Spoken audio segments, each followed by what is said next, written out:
they cooked the dog alive. They cooked the dog! They were asking for it, dude. Here's the thing about Hirohito. Oh, we're gonna fight. Oh, I love this. What are you doing, Step Nomad? Does your Mamalukes. wife know you're autistic? I have to ask this. How the did we get here? What's up, everyone? We have an announcement to make for you all. I'm pregnant. It's my baby. Just kidding, we're actually doing a whole new round of live shows. He's not kidding. It's my baby.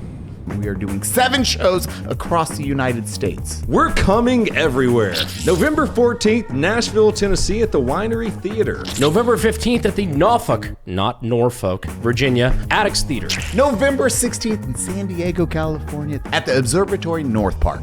November 17th in Dallas at the Granada Theater. Ooh, me, Kenny, and Rich were there. That was our favorite last time. December 4th in Atlanta, Georgia at the Variety Playhouse. December 5th at the Wilbur Theater in Boston. December 6th in Buffalo, New York at Asbury Hall. And every show will have 2 guests, and we're really looking forward to it. Seriously, if you missed last time, it is a blast. It was a pleasure hanging out with you guys last time. We appreciate our audience so much, and we are looking forward to seeing you again. Go check out the links below. We'll provide them in the YouTube description or wherever I'm pointing. And good luck. Quack bang out. Hi, everyone. Welcome to the Unsubscribed podcast. I'm joined by Eli Double Tap, the Fat Electrician, Steven of the History of Everything podcast, and myself, King Trout. King Donut. King Donut.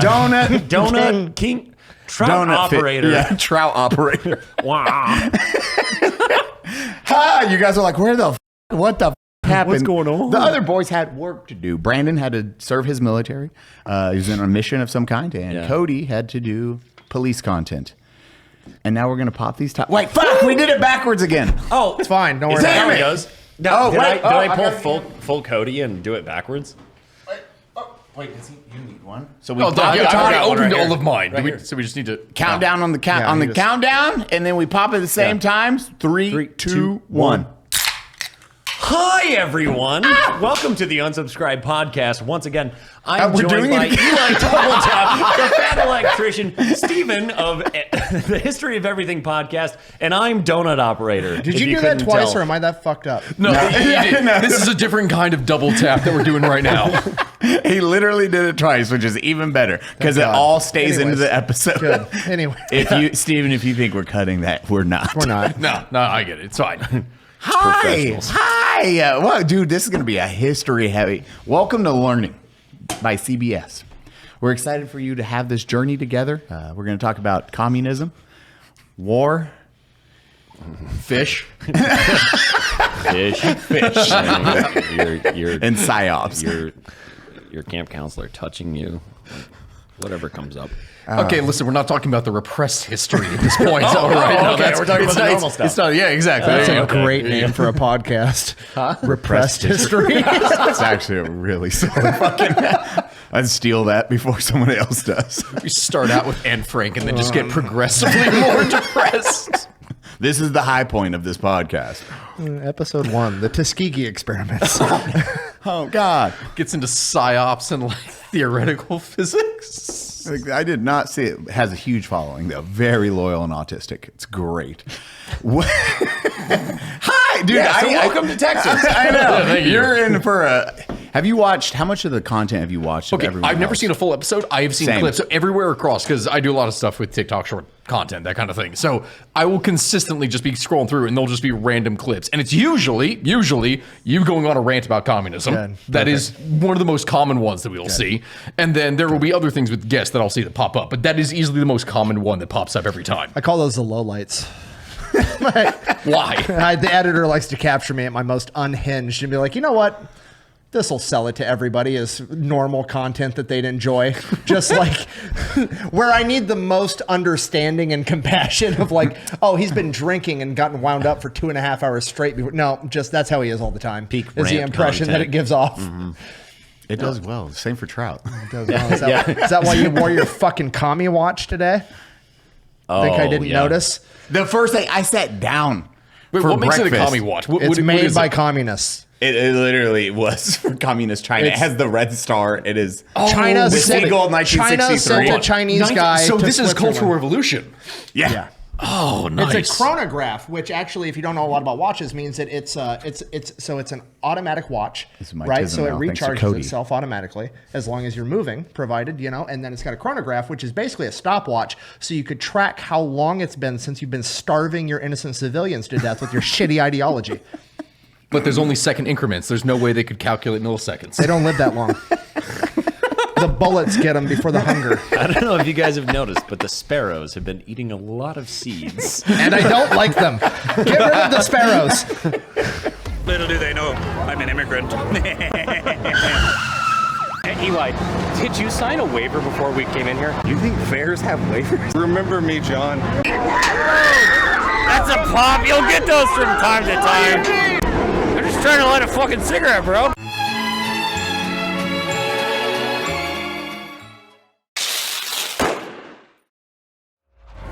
Side note, did you see the fucking birds? China military. The Chinese bird drones? Dude, those are terrifying. Yes. I have seen stuff for it, yes. Yeah, where the Chinese special forces guys rip it up on fucking razor scooters.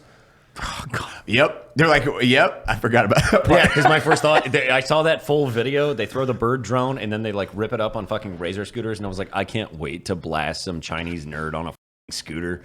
I'm not happy about World War III. It's going to happen, but... Just skeet shooting from the back of an electric shooter with a shotgun. Don't trust the birds. The birds aren't real. I'm glad we didn't have those or the segways during patrols. It would have been nice, don't get me wrong, not having to walk during a patrol, but God, you are not a feared individual. Just an Iraqi yelling. Yeah, exactly. Why do they say that every time? No, I'm cool. I'm very cool. It's like, the most powerful military in the world. No, you're gay. just dismounting the striker and segways, like the fucking hatch drops. Wee. Oh, I thought that was gonna be way harder. No, on the back of each one, it's got the little turret from Portal. Have you ever seen that here? It's just immediately aims at the top and just starts shooting like a Navy turret. It's like, oh shit. The D-Day landing from Saving Private Ryan, where the guy picks up his arm and tries to put it back on, but he has to back up on a Segway. It's missing a wheel now, so he's trying to lean to the side and back up at the same time. John Segway hit a mine. He didn't survive. I love Chinese propaganda. Oh my God.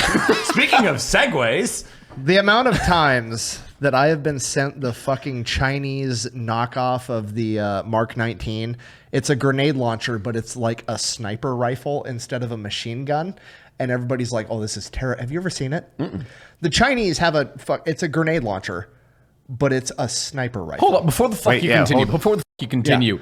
Are the Chinese expecting to just yell Kobe and yeet that shit from like halfway across the stadium? I swear to God, yeah, that's their strategy. It's the dumbest thing I've ever seen in my life. Why not just fucking use a mortar? You basically made a mortar on a sniper rifle. What is the point? This is my point. Yes, exactly. They want to look scary, but they know that they don't have the logistical capacity to make enough grenades to have a grenade machine gun. So they're like, we'll make a sniper rifle instead. We'll make the grenades count.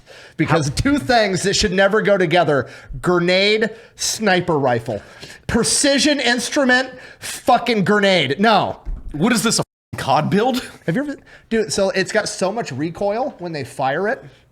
The fucking scope, they had to put the scope on a shock because it would break it. No, because they had it originally, they had it would recoil, and 80-pound communists trying to operate this fucking thing would get pirated because the scope would punch them in the face. So when you watch the dudes shooting it, the scope comes and there's like a big it looks like the night optics for like a machine gun for like a 240. You know how you have to like push your eye into it and it opens it up? It looks like that, but it's just for recoil. So like the scope literally punches these dudes in the face. It's hilarious. Wait, so if you don't know what a Mark 19 is, we've talked about it before. It is a fully automatic grenade launcher. Machine gun. Machine gun?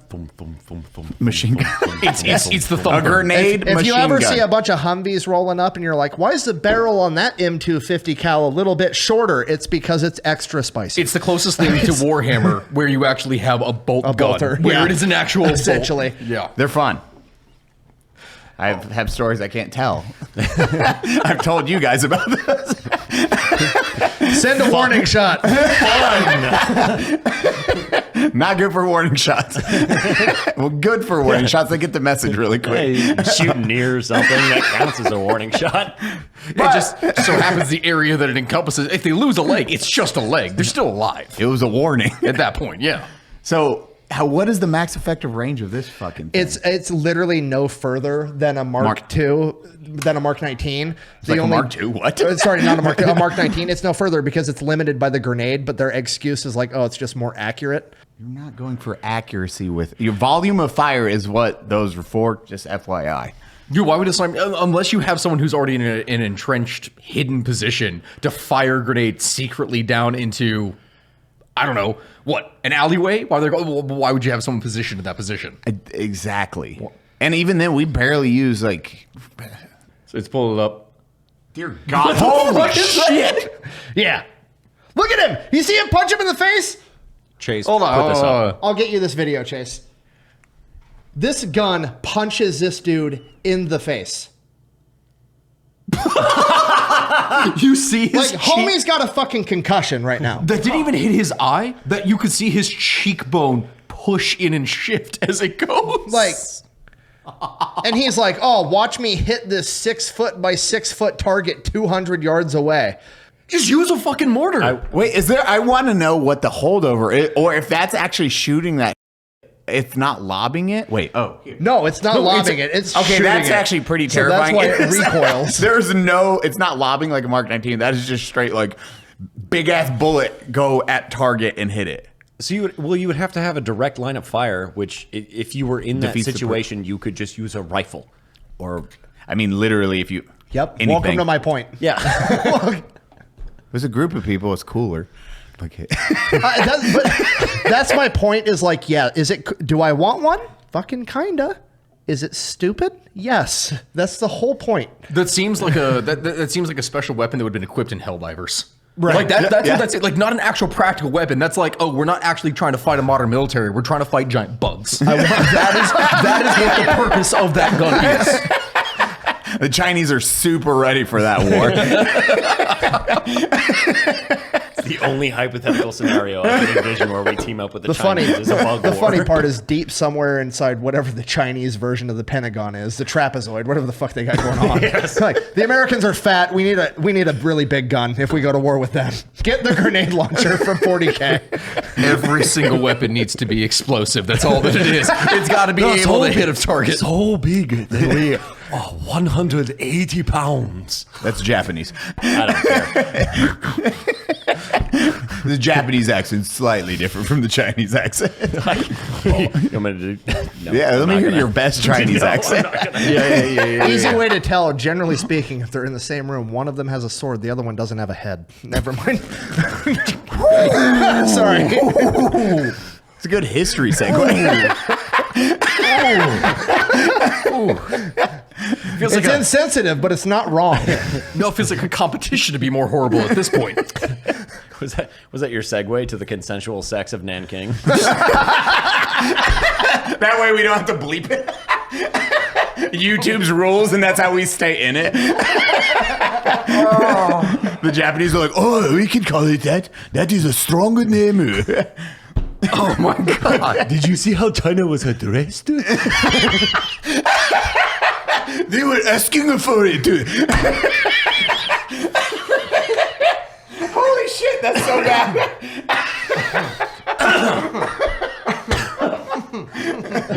It's been 13 minutes.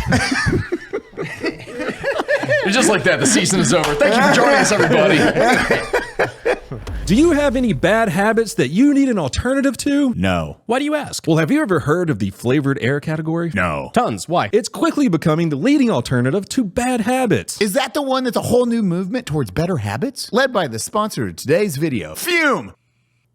Fume is an award-winning flavored air device with flavors like crisp mint and orange vanilla. Fume draws flavor to your mouth hole. And there's no vapor, so you can use it anywhere. There's no nicotine. It's not addictive. Non-toxic flavors. And no batteries, so you never have to worry about charging it or what happens when it dies and you freak out. It's a guilt-free alternative. It looks awesome. Brandon, feel the weighted, cool design. Oh my god, it's almost like it's made to fidget with, like it calms anxiety through the use of magnets and things. Which of the core flavors is your favorite, Brandon and Cody? Crisp mint. I like orange vanilla. It's like a creamsicle. Fume has served over 300,000 customers. And you could be the next success story. For a limited time, use the code UNSUB to get a free gift with your journey pack. Head to tryfume.com. That's TRYFUM.com with code UNSUB. Or scan the QR code on screen right now to get a free gift with your order today. Anyways, Emperor Hirohito. Oh my God. The man of many chins. Watching your, It's like a Chinese phone book, really. dude, it's crazy watching. Did you watch his latest video on the Chinese, well, sorry.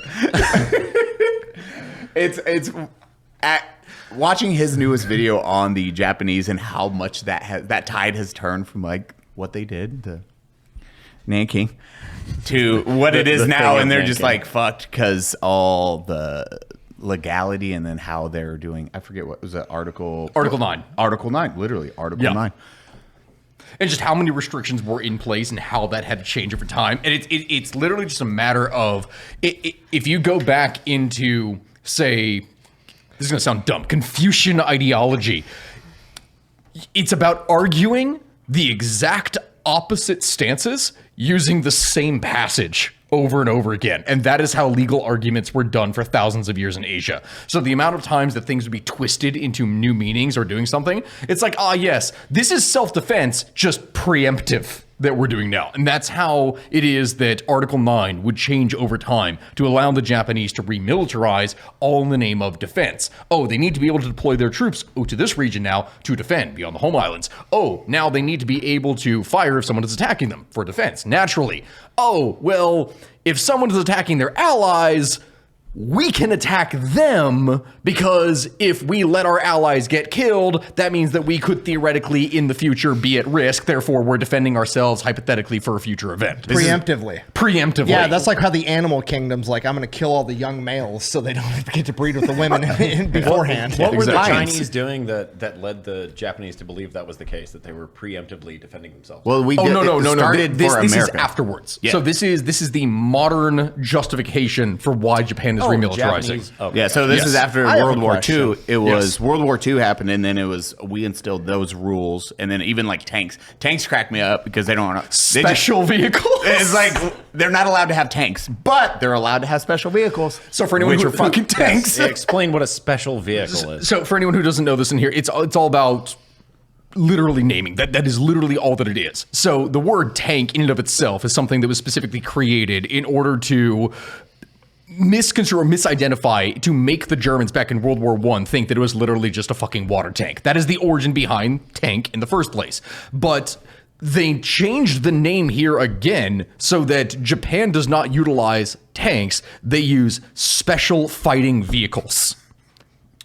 SFVs. That are tanks, but they're not tanks. They're special fighting vehicles for the purpose of defense. Even though legally they're not allowed to have them. And that's the whole point. I just like they're like, Oh, we changed the rules right here, and you say, okay. This is the Japanese Defense Force? This is the JSDF, yes. Yeah. Didn't the legislation just change like a few years ago? Yes. That allowed them to remilitarize? Is that what you're talking It about? did. So there have been a number of different changes. Like, as an example, it was in 2018, if I recall correctly, or 2019, that they issued a bill specifically that put like 50-something trillion yen to go and... $7 US. Now, basically, that's the fucking problem. So, spoiler alert from that video that I put out with it here, the whole plan was Japan remilitarizing itself, even while it's having to increase the age of, not conscription, but like for a maximum allowable age for volunteers, it raised by like a full 10 years. Did you think he was going to say age of consent? We have a problem. me and Nick just looked at each other like, whoa, age of consent. Sorry, they raised the age of conscription. The age of consent for a young man or woman to willingly want to make someone else bleed. Sweat formed. seeing what's going on YouTube lately, me and Nick just made eye contact. We were like, what the fuck is this guy about to say? So they increase the age because they have a naturally aging population. It's becoming a very big problem where like 30% of the population, I think at this point, is above the age of 50. It's not good. In fact, sustainable. I'm pulling out the numbers out of my ass in the first place, but it's gotten to a point where the one of the largest increase in crime has been recorded specifically for elderly population in Japan from people who are committing crimes to go to jail because, like what you'd see with homeless people in the United States, they're trying to commit crimes to go to a place where they at least get like food and a bed.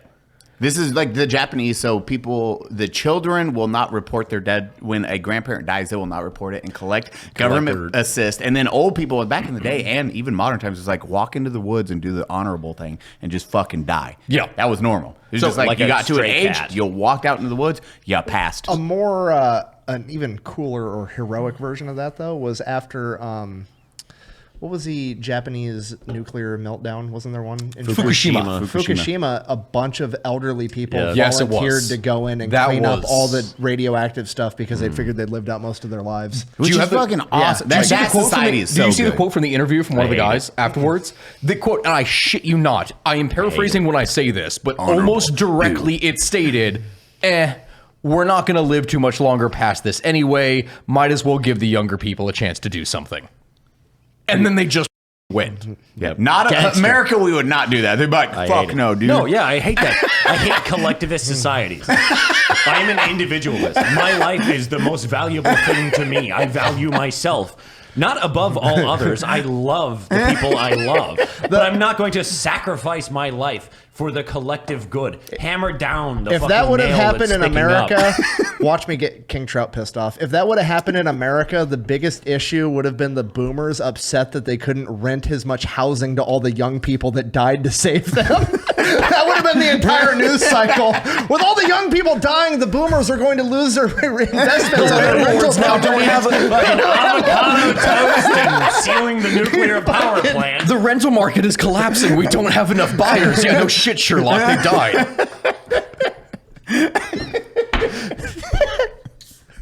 Where do we jump from Japanese remilitarization?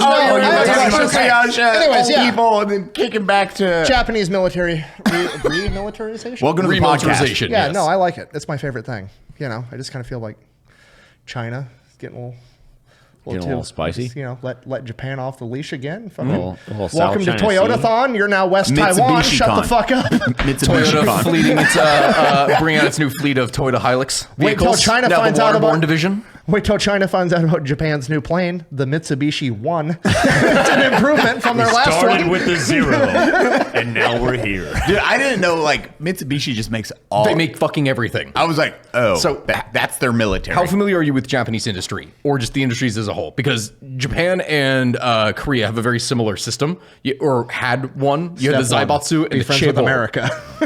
So essentially what they would do is create super conglomerates where everything would be consolidated under one go to ease whatever you would need for manufacturing, for selling, for everything. And that way they would be able to sell well below standard market price to dominate essentially everything. No, there are like 7 super industries in Korea. You could just start at late stage capitalism right out of the gate. They fucking did it. It was government That's interesting. Yes. They did. Yeah, you're just like, here's my Game Genie cheat code. Did you just enter all money? No, I did. I just wanted South the joke. Korean prime minister was like sponsored by LG.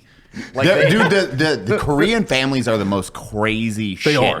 That is, and they're just supposed to marry within the other big families. Like there is no. That's it's like, never oh, worked I'm out rich, bad. you're rich. Nah, you never. No, yeah, I just genetics. brought that up earlier. When you go to get married in Korea, because there are a lot of Kims in Korea, but there are like 8 different Kim families, if I'm remembering correctly. But when you propose marriage in Korea, before you can have your marriage certified by the state, they check your genealogy to make sure that you aren't related within like 8 generations or something. Oh, so it's Kentucky. Well, they actually check it. When my wife is beyond this here. When we got married, I don't we think had you to guys fill are out related. on the My form. wife, cousin. We had to I fill don't out. think you're related. I know. going on a So we're going on a whim. I don't think you guys are related. For anyone who has not seen my wife or anything here, my wife is Indian and Haitian. Like that is she does not look like me at all. Really tan. Yes. So when we got married, we had to fill it. The lady handed us a form, and I was, "Oh, what is this for?" This is to verify that you two are not related. And I just looked at her and I went, "Ah, yes. Hello there, cuz." You got a lot of the recessive genes, dude.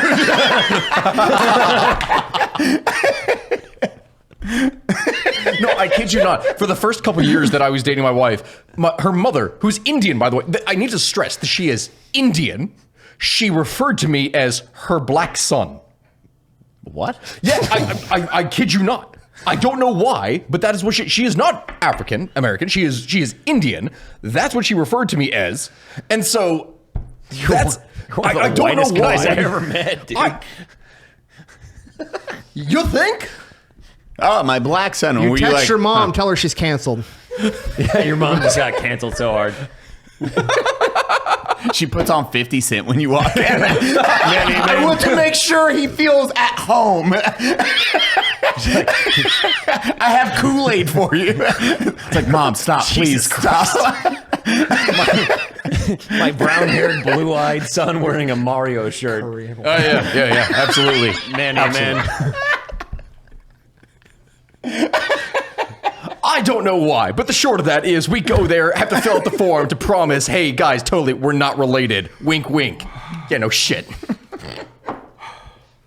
God, I love this podcast. We cannot stay Anyways, on a fucking. tell me about We're Emperor- like, Tell me about Emperor Hirohito. How do you feel about it? Okay, Emperor Hirohito was, I mean, he was a I goddamn have puppet. controversial opinions. I mean, he was a freaking puppet. Here's the thing about Hirohito. Oh, we're going to fight. Yeah, we probably I will. disagree. No. Here's the thing. He was weak-willed as shit. I disagree. He was. No. I 'Cause agree with He him. didn't. From every single documentation that comes out, he specifically did not want war. He did not want conflict. But once he signed up, once the whole military was into it, he basically was the weakest position you could have. Of, well, fuck it, might as well ball. I disagree.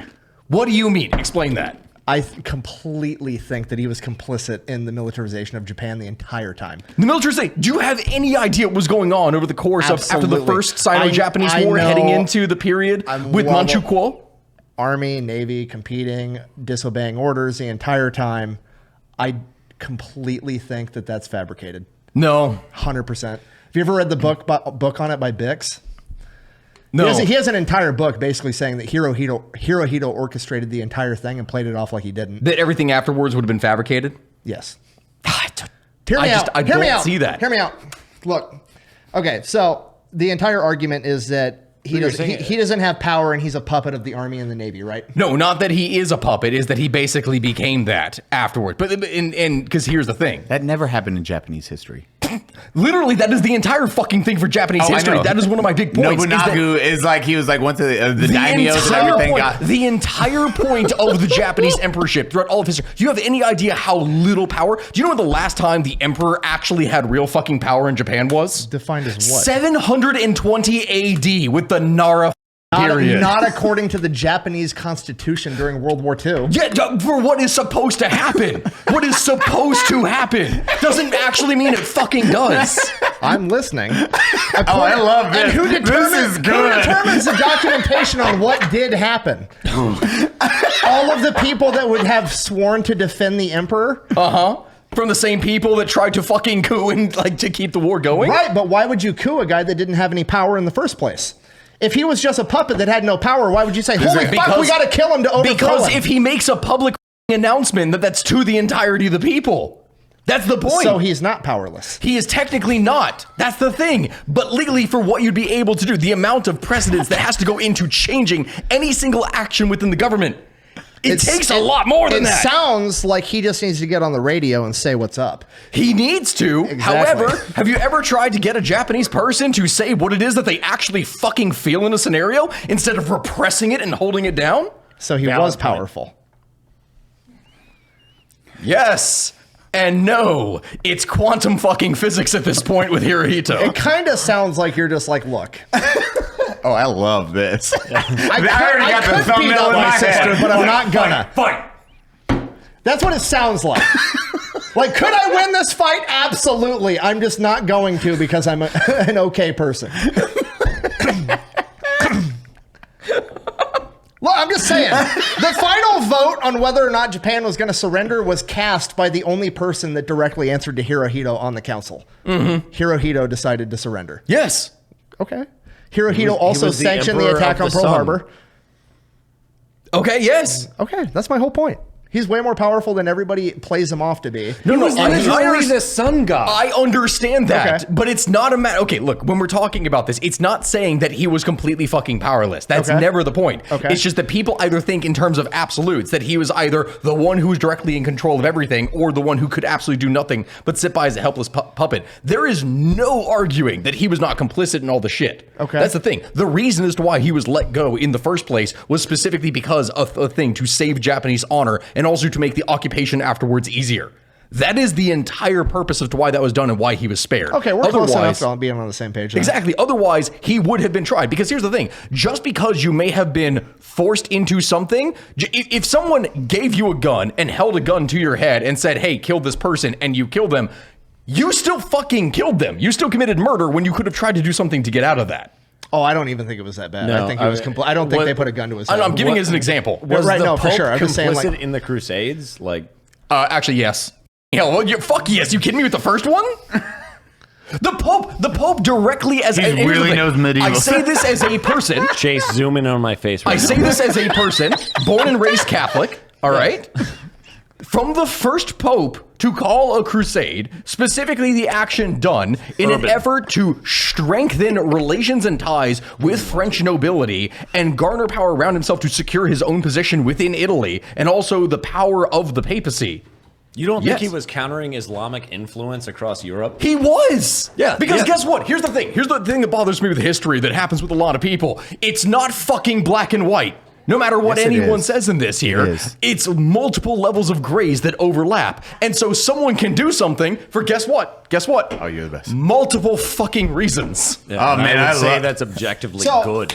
I'll tell you why I care about this so much, because every time I end up Because getting... yes, it was a direct response to Islamic so aggression. happy. Yes, Yeah, it was. yeah. It And directly I would was. say And then he objectively looked at that's this, good. and then he looked at this and went, okay, this is bad, and I could also make this pretty good for myself. And that's the whole point. How so? Wait. You do know how the tenuous... Pope is Lockheed Martin? Yep. Basically. Dude, that Pope stock went up. No. Do you have In the Crusades, that Pope stock was Do you have any fucking idea how popping, dog. tenuous of a position the papacy was for the first 500 years after it was established? The first 400 years were basically controlled by local Italian families that were constantly murder fucking each other. And I'm saying that with every point of accuracy, because that is what they would do. It was a mixture between seduction and backstabbing, oftentimes both at the same time, in order to be able to secure a position. Doggy style For was lit. 300 to 400 years, the popes were exclusively chosen from local Italian nobility, not even local Italian, within Rome. And that's what it was. Once you started getting papal influence from outside powers, like those tied to the French, those tied to the Germans, those tied to others, they had to build their own power bases in order to allow them to be able to get anything done, because the entrenched politics of Rome would basically go, yeah, fuck you, no, we're not allowing you to do anything. You're going to do it this way, or we're going to have you disappear. And that happened with multiple reformers. Every time that happened. Trout, counter argument. No, I want to go back to Japan. I had a burp. Wait, we want to go back to I'm going to argue with anime about you. That's about it. And cameras. No, I agree partially, but I'm so happy with this episode. I don't feel no. I guess the politics of the time. Yeah, Trout's entire stance, you're right, but also based.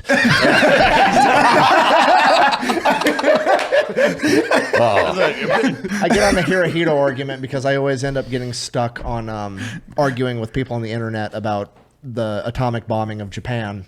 And the amount of misinformation that people fucking believe about that dumb shit. Like, the amount of people that believe that Japan tried to surrender beforehand and we said no just because we wanted to do it for funsies is fucking insane. No. Because what they offered was not even a surrender. No, they offered a white piece, basically. Hey, That's not a surrender. Do you guys want to stop? And we're going to keep all of the government that just tried to take over the world completely intact. And most of the land as well. Let's not forget that. It wasn't even just keep our current regime. It was basically, this is the guy in the middle of the boxing match, pressed up into a corner, arms broken in 3 different places, blood pouring out of an eye and going, I think we're in an equal position. You want to call it a draw? We can call it a draw. Yeah.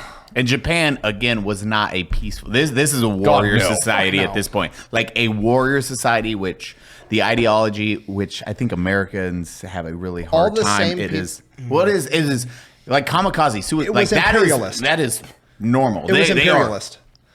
Everybody likes to make that like synonymous with like Western European culture, but like Japan was 100% imperialist trying to take over the fucking planet. And they were doing a fantastic job. It was a hyper-militarized... It's almost what would happen if you combined... Let's say that you combine Spanish colonialism with Prussian militarization.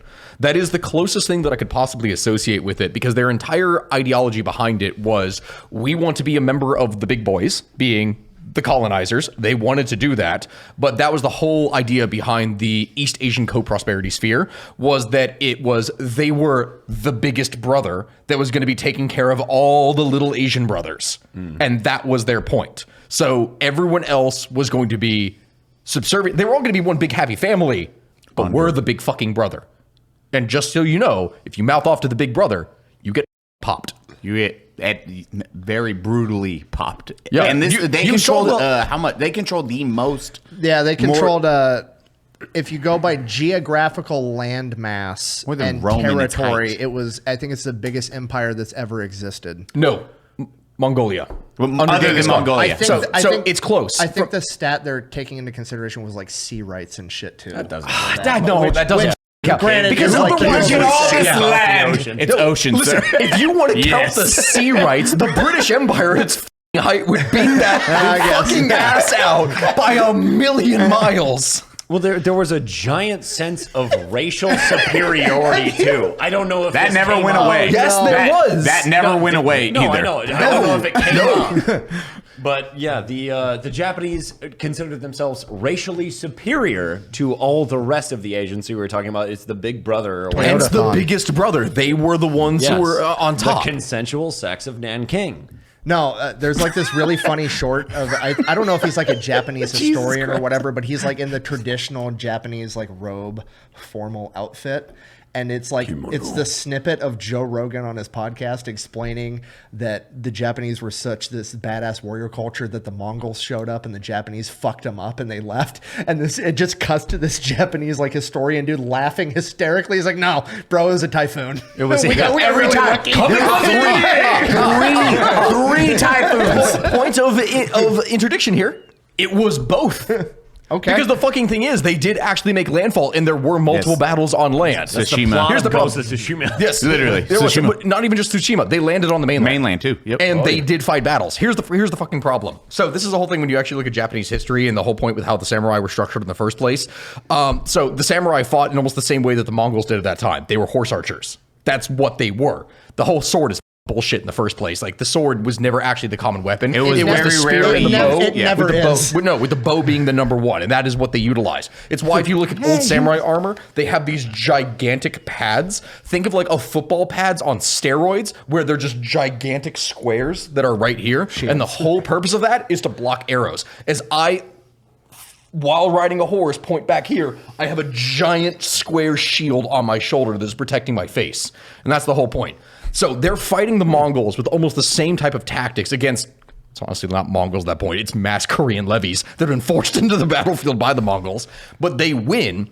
The problem is, the samurai government, almost immediately after this, fucking collapses from winning. Do you know why it collapses after they win? Because their entire society was based off winning not only honor, but money and land after winning a battle. Yeah, it's like when your team wins a Super Bowl. You don't get new land after winning a defensive battle. So what ends up happening is that all the samurai go, well, the fuck did we fight and die for? We didn't get any new lands or anything. We get to loot some of the dead bodies, but that's it. And so they rebel against the government and take it over. God, I love it. True. Because they didn't get any land. I got 4 skulls.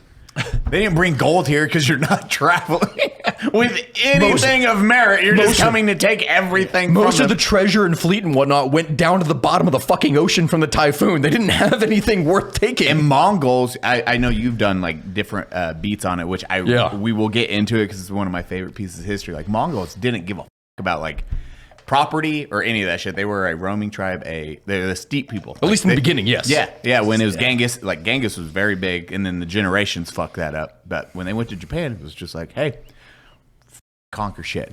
Time to kill. Yep. By the time it got to the Yuan dynasty here, because at that point they were established, it was a proper empire. It was no longer the steppe nomads. They were largely utilizing levied Korean and Chinese forces. What are you doing, steppe nomad? I'm stuck, steppe nomad. In the typhoon. I'm stuck in the South Korean Sea.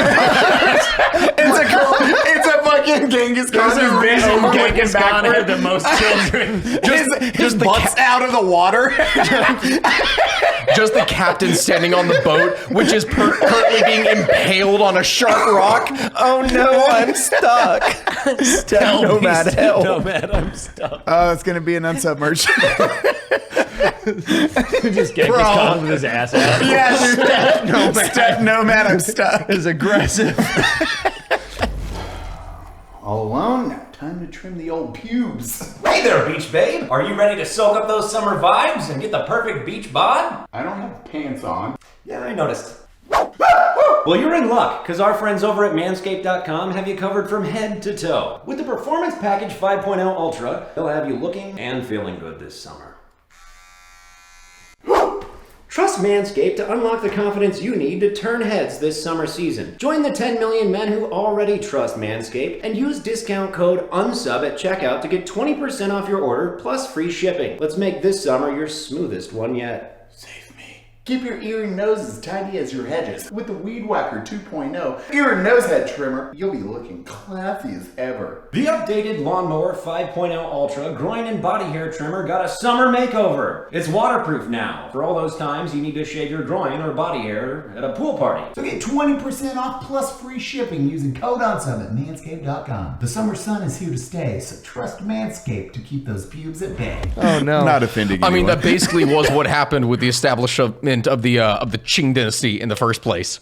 So the Manchu people to the north got fucking invited in because there was a rebellion in the north, and one of the governors of an entire, I forget if it was a province or a city, and he just went, yes, I can use these steppe nomads in order to be able to fight the enemies against the central government. So he fucking invites them in, and you know what they do? Yes. Well, your defenses are no longer here. I guess we're in charge now. Chase, add the Pornhub sound. Dun, dun, dun, dun. And that is how, and that's how the Manchu under the Jurchen tribes ended up coming in and taking over fucking everything. Jurchen, my tribe. Coming in Jurchened their tribe all over the place. Yes, they did. Especially one of the Mongols. Yes, they did. The Mongols have go on. I was gonna say that's why I care so much about the misunderstanding of the power that Hirohito had, because a lot of people don't. You're kind of looking at it as like Jeff Bezos is in control of Amazon, but also there's like 800 people below him making decisions that he never actually gets to see. No. That's still associating too much. Here's the thing. What you're saying from my belief, it's too harsh and definitive of a stance. Here's the thing. Again, I say that he was a guy who ended up being used. He is not innocent in this. I have never made a statement that he is in that sense. In fact, he ended up getting away with a lot of the stuff that he was complicit in, allowed, or ordered otherwise that may or may not be able to be proven. The thing is, he did not have as much power to organize how things were done on the ground and for specific actions that led to as many war crimes. Because here's the thing. He can say, hey, I'm going to pull the trigger. And then after pulls the trigger, the fucking person controlling the bullet ends up splitting it off into 3 different directions and going after an orphanage. That's my point, is that the generals and those underneath were significantly worse than anything he ever had in mind. It's like the idea of like, hey, yes, you can attack China, but then the repercussions of that. Then they turn it into the competition of 100 heads. Yes. Okay. We're still close enough to being on the same page. I'm happy with it. Everybody plays it off like he was literally like. Everybody plays it off like he was fucking off in the corner playing with koi fish and had no clue what was going on whatsoever. Is my argument. That's what upsets me. Is when everybody was like, he was literally just like a halfway disabled kid playing with koi fish in his pond in his palace, and he didn't know anything. No, he's a 5'2" Okay, good. We're close enough to being on the same page. But that's why I care so much about, like, no, he had way more power than you think, and he was complicit, and he's a big part of the reason that they didn't agree to surrender at Japan earlier, because the last stipulation before them surrendering, that because they kept like lowering their expectations for surrender like 3 or 4 times, and then finally the last stipulation was, okay, well, you can't try the emperor for war crimes. And we're like, okay, fuck it, fine. And that was it. That was the surrender. So like, that's my whole point of like, well, if he was truly nothing all along, why the fuck would that even be on the table? Spiritual importance. Again, it is actually a big thing, even if he was responsible for a lot more, is spiritual importance, because it was mandatory that he made that speech for the people, because he was revered as a god. A living god. That's the whole point. A lot of Japanese citizens, a lot of Japanese citizens had never heard his voice. Like Never. No one did. No one did. That was the first time it had ever been on radio ever. No one outside of the immediate government that was right there had ever heard his voice. Blow his mind in a minute. That is essentially like for America. It's like Jesus coming over the radio and be like, it was literally hey, we giving up, and everyone's like, well, I was going to say, he has a voice. People knew the radio transmission was coming. They were dressed up like they were like the equivalent of going to church. Like people were dressed up like the formal occasion just to hear the emperor's voice over the radio. It was kind of crazy. Have you ever heard of Marcus McDilda? Yes. I was just about to ask this. Oh my God. Holy shit. Not off the top of my head. Guys, get ready for this. This is my favorite story. This is going to be a video later. I have a very, very detailed timeline that I've been working on for a while between like the relationship between the USSR and Japan and all the events that led up to the atomic bombings and what happened and how the decision finally got made to surrender, because I'm so sick of people on the internet just making shit up. Trust me when I say on this, before you continue, the first controversial video that I ever did was me specifically talking about the necessity of the atomic bombings. And I had hatred. A lot of, and I kid you, I'm not saying this is an exaggeration, because some people on the internet will say, oh yeah, it's the fucking communists. No, I had actual communists coming after specifically me and my family. Yep. Because of that. Bring it. Anyway, continue. Go ahead. Anyways, so during, I don't know if you know this, but like I don't want to say hugely significant, but like more significant than anyone realizes, a part of the reason that the Japanese council, was it 3-3 with the tiebreaker? Yes, it was. So it was 3-3. They had met multiple times after the first atomic bombing, right? And the understanding at the time, a lot of people say that Japan didn't have an understanding of what an atomic bomb was, which is bullshit, because they had an atomic weapons program in 1938. They did, but also here's the funny thing about that. When it comes to the atomic program, it never came anywhere close to even the theoretical stage of an actual explosion, much in the same way as the whole point where the Germans never even really came close. This is one of the key reasons why they focus so much more on biological warfare. Correct. But they were working on it, so 100% right. But the reason they had no science basis for it, though. The reason it's relevant to this conversation is that they knew what it took to create it. Correct. And that played a huge role into them not believing that America had done it. Yes. So they had an understanding of how difficult it was to create this type of weapon. So they didn't, the 6 dudes in charge that were making the decision, some of them refused to believe that America was able to accomplish it. And if they were willing to like accept that maybe America had pulled it off, they were realizing that, okay, well, even if America did do it, they don't have many of these weapons because they're so insanely hard to create, which is true because we didn't. We only had 3. Yeah, but we had more than on the way. We had a line coming of more if we needed them. What was the estimate? I can't remember the number. What was the estimate that they were supposed to have? I remember they were supposed to have, I think, like 5 more by 1946. Yes, it was like they were coming. They were getting like 1 or 2 a month, and they could recreate them. But like at the time, we only had 3, so they were kind of partially correct. But a big part of the reason that swayed the council into surrendering was that after the first atomic bombing, the very next day, an American pilot by the name of a P-51 pilot, I believe, got shot down over Osaka and he was recovered by the Japanese, and they interrogated him, and they were torturing him, and they're like, tell us about these crazy ass atomic weapons. And he's like, I don't know what the fuck you're talking about. He's just a fighter pilot over Japan. And they keep torturing him, and they keep torturing him. And the way the story goes is like the officer in charge pulls out his sword, bends him over like he's going to cut his head off. And Marcus McDonald's like, those atomic weapons, I know all about them.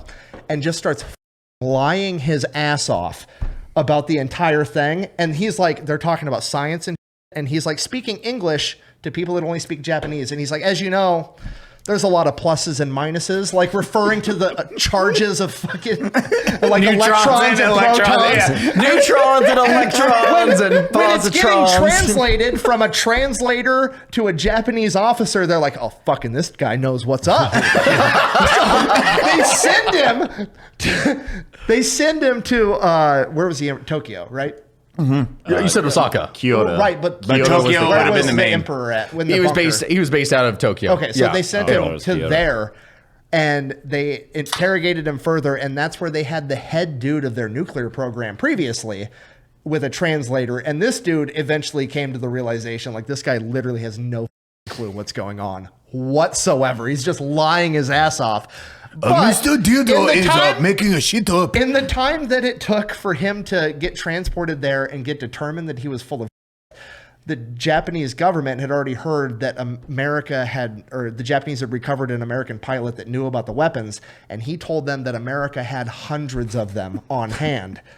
And that piece of information got reported, according to MacArthur's reports,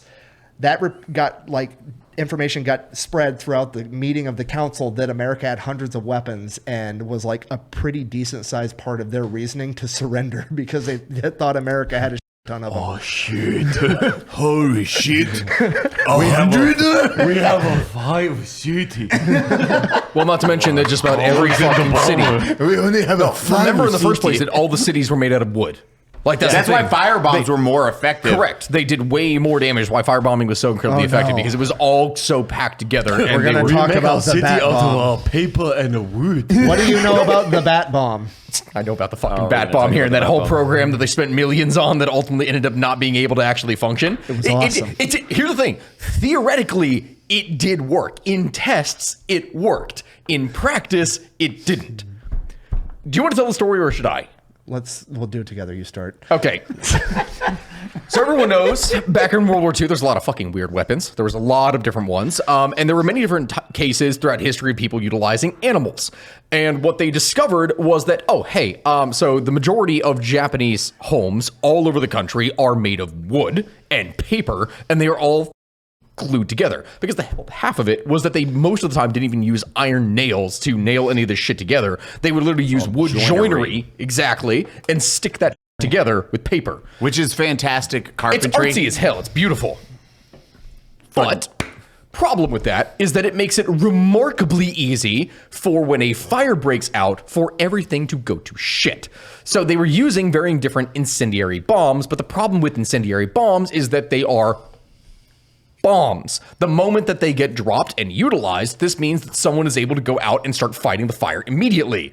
So the idea that they came up with, or what one guy came up with here, and I can't remember the fucker's name. Bro, do you know what his job was? No, I can't even remember what it was. No. This is the best part of the story. I don't remember his name either, but he was a dentist from Kentucky that fucking hated bats. He was super religious, and he wrote in detail that he firmly believes that God had created such a biological abomination for one sole purpose in human history, and it was Japanese. To strap napalms to burn down Tokyo. It was like God made this wretched flying rat for one reason. So kill the Japanese. He was an inventor. He'd invented other things before. He also held a patent for the fried chicken vending machine. He had a patent for a device he strapped to a mouse to fucking kill Filipinos. Anyways, so he went to like college or some shit with FDR's wife. Eleanor Roosevelt. Eleanor Roosevelt. He sent a bunch of letters into the government. He wrote the letters directly to her. That's how Yeah. he got through the screening process, because she knew him, and she wrote letters directly to Eleanor Roosevelt, and she's like, fuck it, honey, my college side piece wanted me to give you this, and FDR is sitting there in his chair like, I mean, fucking it might work. There's a signed like letter from FDR to his Joint Chiefs of Staff saying, this man is not a lunatic. I think this is a plausible idea. We need to investigate it.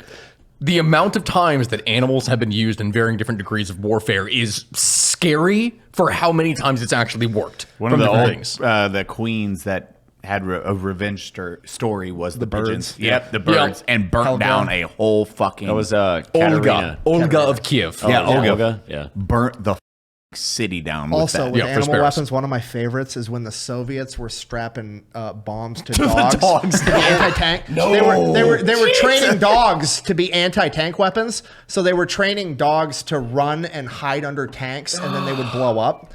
Well, the problem is that the dogs can't really differentiate between a Soviet tank and any other. No, type that wasn't of fucking even tank. the problem for not being able to differentiate. All the training, because they didn't have captured German panzers. They were using Soviet tanks for the training. But my point is, I love this story because dogs are man's best friend. They're man's best I friend. hate this dead dog story. And they killed all the Soviets, which proves my point that communists aren't people. Anyways. I will say this on that note for it here. Half the trainers refused to ever actually do any of this stuff in the first place. So the program was half the time a failure. The other problem is that when they trained the dogs, they didn't do them in live fucking combat situations. They trained you them. only get one chance with the dogs, bud. But the gunfire, PTSD for dogs. Fucking right. So here's what ended up happening. So the initial training what they have is, first off, not a German tank. They would have a Soviet tank stationary. And they would train the dog to run under it. And that was the whole point. So that it could blow. Problem was, in real combat situation, it's not just individual tanks that are on the outside. They have infantry that are moving with them to support and shoot at anything that moves in the first place. So the dogs, when they brought them into the battlefield, were getting scared as shit. They didn't know where to go. So the dogs with timed explosives strapped to them were running back into their own lines to their handlers for safety and were blowing up their own lines. I hate this so much. How does your dog do during a storm? Still counts for man's best friend, taking out commies. Sent a dog into space. I hate commies. No, they didn't. They sent a dog's corpse into space. Because it died within 20 seconds? Yeah. Because the heat protection failed Why almost do they want to murder instantaneously. dogs so much? I hate commies. Why do you think I get so mad at communists? They killed her name was Layeka. It was a dog that they took. Died on the way picked her up off the street. And then they have the balls to be like, actually, the Soviets were the first one to put a living animal in outer space. No, you didn't. You sent a dead dog into outer space, you fucking pricks. She died? So immediately. Well, I know she died. I know They- she died eventually. They planned a thing. So the whole point, I forget how many days, it was 5 or 7, but on the 5th or 7th day or whatever, the food that was supposed to release at that time was supposed to be poisoned in order to, because it was too expensive to fucking bring the thing back to, because why would they waste the money on that at that point? They didn't value any of that shit. We need to nuke the Soviet Union. So they did this. The problem was the initial shuttle that they sent up was so shoddily designed with its heat protection that upon launching, it failed instantaneously, turning the entire shuttle into a fucking oven. So it cooked the dog alive. They cooked the dog alive. They cooked the dog! Yes. Trout's having like an existential crisis for years, coming to the here's- realization I hate communists. that communists don't care about dogs when they here's don't the even point. care about their own people. We didn't. That's gonna be. The dog needs to feed. We I don't give a didn't shit know. about people, but they're dogs, man. We didn't know what initially happened because for decades afterwards, the Soviet propaganda would say, no, we did this. We were the first ones to send living animal to space. We did this. And then, of course, Soviet Union collapses. All the stuff comes out here for things getting declassified. And then in the 90s, they look at this and go, oh, fuck, no, they didn't actually do any of this. The dog died instantly. Per usual. G4's Do you dog know about cooking. the underwear Jesus. database? The underwear database? Yes. No, not off the top of my head. You don't know about East Germany's underwear database? Wait, we didn't Not even off the finish top the of my head, no. backstory. I think we'll get there. We'll get there. It's going around, okay? I know, we're like, left turn, we're in space now, and right turn, we're talking about underwear. What was the name of the East German secret police force? Not NKVD, but No, that was the Soviets. No, that was the Soviets. Yeah, no, I know what you're talking about. Why am I drawing a blank on this? I'm only God thinking damn it. Spetsnaz right now, which is not right at all. That's their special forces. The Stasi. Stasi. The Yeah, Stasi. the Stasi. We're like, all these fucking people are trying to escape from our communist utopia. They don't realize that they have high literacy rates while they're starving to death, these stupid fucking idiots. Anyways, we need to make sure they stay here, is what the Stasi was working on. So they're like, here's the thing. If they do escape past the wall and the sand pit and the barbed wire, we're going to kill the guard that let them go. But we got to catch them. The way we're going to catch them and track them down is with dogs. Dogs need a scent. So we're going to go door to door through East Germany and all the major metropolitan areas, and we're going to confiscate people's fucking underwear, and we're going to label it, and we're going to keep them in jars. And They then if really you did that. Yes. If you escape East Germany, we have a catalog of your underwear in a jar that we're going to be able to give to the dogs to track your ass down. They went, there's like an underground government facility just full of jars of fucking underwear in East Germany. It's hilarious. What the fuck? Yes! Hold on. Oh, listen, I've covered a lot of dumb events in history. I have never once done that. Bro. I love that Nick's like, cheese How underwear. the fuck have I not covered that? Again, all the things that started me on social media was specifically dumb events in history. That's where I got started. How the fuck have I not found this? I mean, you even know about Mr. Dildo with the nuke. That's this is our Dildo? McDildo? Yeah. McDildo. Dilda. McDilda. Sorry. A, not an O. That's why I asked. Oh, God damn it. I'm going to have to. He's looking up communist underwear right now, and it's just popping up with just like boxer briefs with stars on their dick. It's literally just that. You got the hammer and sickle in their cock. Yeah. Want to check out my sickle? I got a hammer.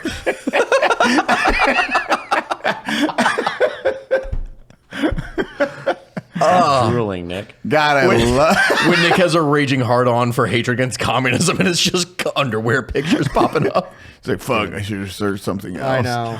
It's upsetting. Oh, well. You're going to find it. I have to ask this. How the fuck did we get here?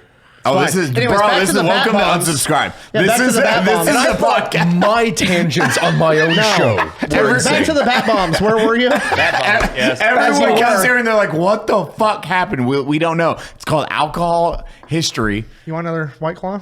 No, I gave him one and he refuses to open it. Oh, Because I'm already on this one and this one and this one. You were talking immune shit. You're to like, alcohol doesn't affect me, guys. I've never been hungover and I'm 30.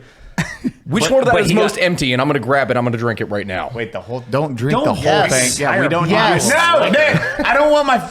Stop. That's called I need you to sign out this form really quick. It's called a liability form. No, he's just going to the bathroom. And you're like, fuck. Stop. What do you... Why would you do that? Yeah, I agree with your wife. We'll What do are you- a shot. Do not... You do that? Don't We'll do a shot. chug Wait, is that the nice No. one? Wait, is that the nice one? I don't know. Wait, is that the nice one? No, I put it up on the shelf. Oh, okay. I was like, wait. It's what I had a shot of earlier. We'll do a shot of the nice one. We'll do it. Yeah, Yeah, the shot we'll of the do- nice no. one would be nice. No, he's claiming he'll chug the remainder. I don't want of you that. to die. And don't do that. Your Alcohol wife is poisoning saying to not sucks. do that. You do somewhere that is in the toilet and not remember it. That's You're one of It is those true. drunks? It's true. I have three of those. I have three of those friends. You have different categories of drunk. It's the wife. His wife right now is being sweet. She's like, he pees in random places. No. This is going to be a thing in here now that's going to be revealed to the fucking world here. Gabby, a week You're and a not half- a first. A week and a half ago, so I peed in a towel warmer. So you know how you can get those. Hold on, stop. What's it? Okay. How Okay. much money are you making on the History of Everything podcast? I don't even have a towel warmer, let alone an abundance of towel warmers that I feel comfortable pissing Not on as them. much as you. I can promise you fucking that. I can definitely promise you here. So the towel warmer, it's literally just a metal tube that you throw a towel in, hit the button, it warms it to like a toasty temperature, not hot, but like a toasty temperature that when you step out of the shower in the middle of winter and it's freezing in your bathroom, you get to put a nice toasty towel around you. That sounds dope. It is nice. That sounds like white people. That was his idea, right? No, it was not my idea. Don't you fucking dare say that. It was yours, and you got it as a Christmas present from a friend. It wasn't even, I didn't even buy it. It's just she was talking about wanting it, and a friend bought it for her as a Christmas present. That's what it was, and I peed in it. Into it. What? I didn't even know. Here's the thing. It's usually how it goes with alcohol. Thing is, so here's the thing. Tell it properly. We've been drinking over the course of that night. Here, okay, fine.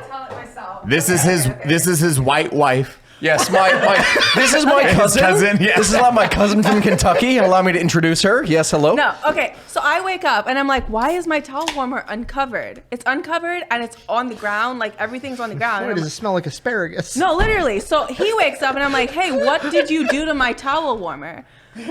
And he's like, I didn't do anything. The cat must have hit it. So I'm like, okay, whatever. Sure, the cat hit it. I'm thinking it's a fucking ghost. So I pick up the lid to put it on and I look in there and I'm like, did the cat pee in the... I mean, it is like, it's a big towel warmer and there is so much fucking pee in here. I don't remember doing it. That's the thing. And I didn't black out when I went to bed. Like I was fully conscious, everything. I remember all the details. But apparently at some point in the night, I woke up, went into the bathroom and peed in the towel warmer. Good. I love my friends that do. Dude, oh my God. Oh, fuck. One of my favorite military stories. Won't say names. Pete, he did the same thing. Always the best way to start out a story. Yeah, he would just piss. When he got drunk, he would piss.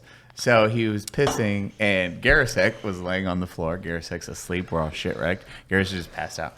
And he just feels water hitting him in the face. No. We'll call him Alphabet. You already know. Alphabet's just standing there pissing. And then he just stops and lays back down on the couch. And Garasek's, what the Alphabet? He's shit wrecked. He doesn't. Next day, we had to explain what happened in the middle of the night. I was like, infantry dudes. This is where we are. God bless your soul. Oh my God. Anyways, the bat No, I bomb wasn't even drunk. weird. No, that's the thing.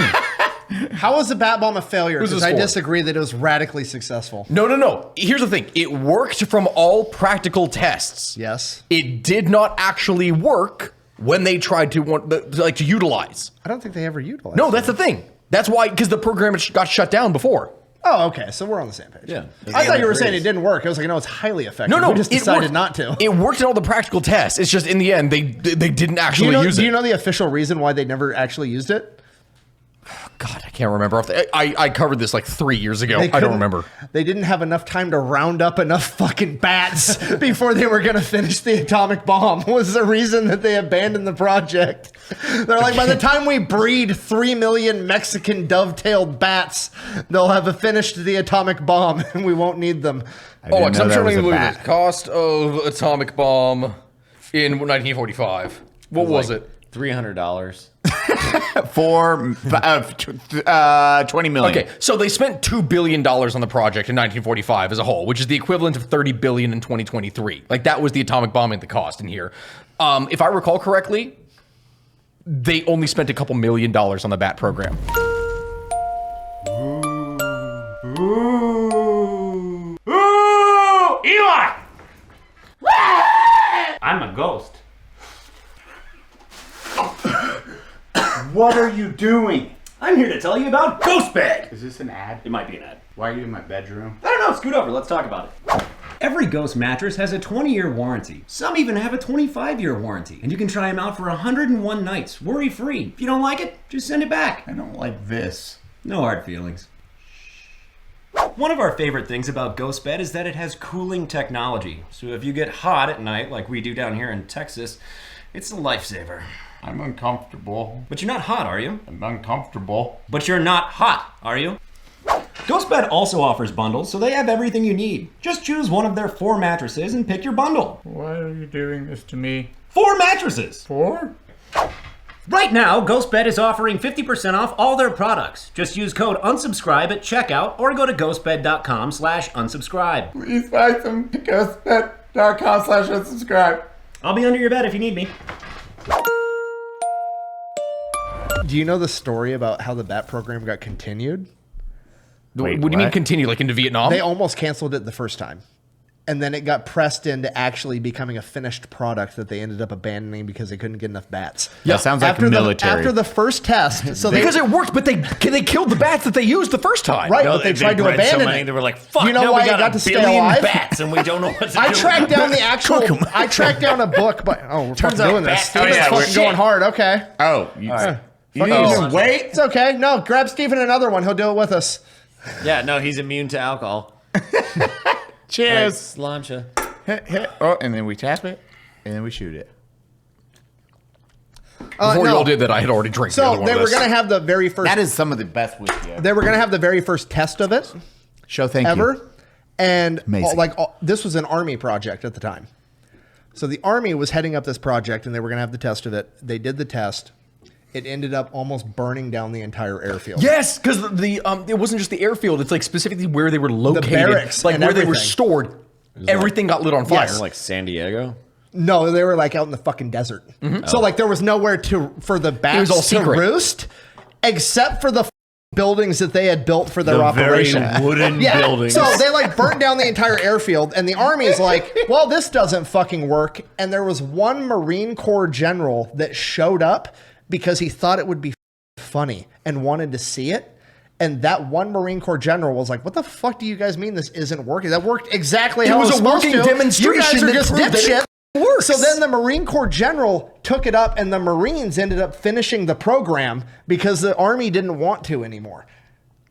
They're like, damn, these bats that we trained to burn shit down burned all our shit down. Their estimation is that a bat bomb was going to be 20 times more effective than an incendiary bomb. Yes. And the incendiary bombs were more effective than the atomic bombs. Correct. So, like, by all accounts, America had an even superior super weapon that we could have deployed on Japan that was way more effective than the atomic bombs, but we didn't. Shouts out Dresden, what's up? But there's a beautiful reason as to why.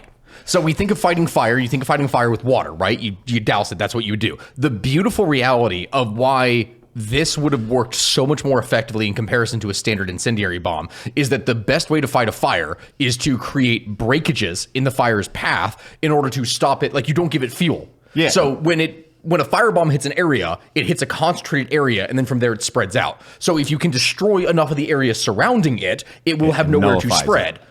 But the bat bomb, the bats spread out throughout the entire city. And so when the fuses go off, every single place around the entire city will go off at the same time, meaning it will be a conflagration that blows out instantaneously. They all blow off at once, and you have 1,000 fires. Then you have all over the 1,000 city. fires that you can't create any breakages. Well, it was literally this week I learned how carrier pigeons work because Olga. Yeah, Olga of Kiev. Yeah, though she Olga was of Kiev sparrows, according to the legends. But it is, I didn't realize it Thought you was were the gonna idea come of like, Cherami. hey, you go to the place, you grab the pigeons from where they're located at, then you move them. When you let them go, they fly back home.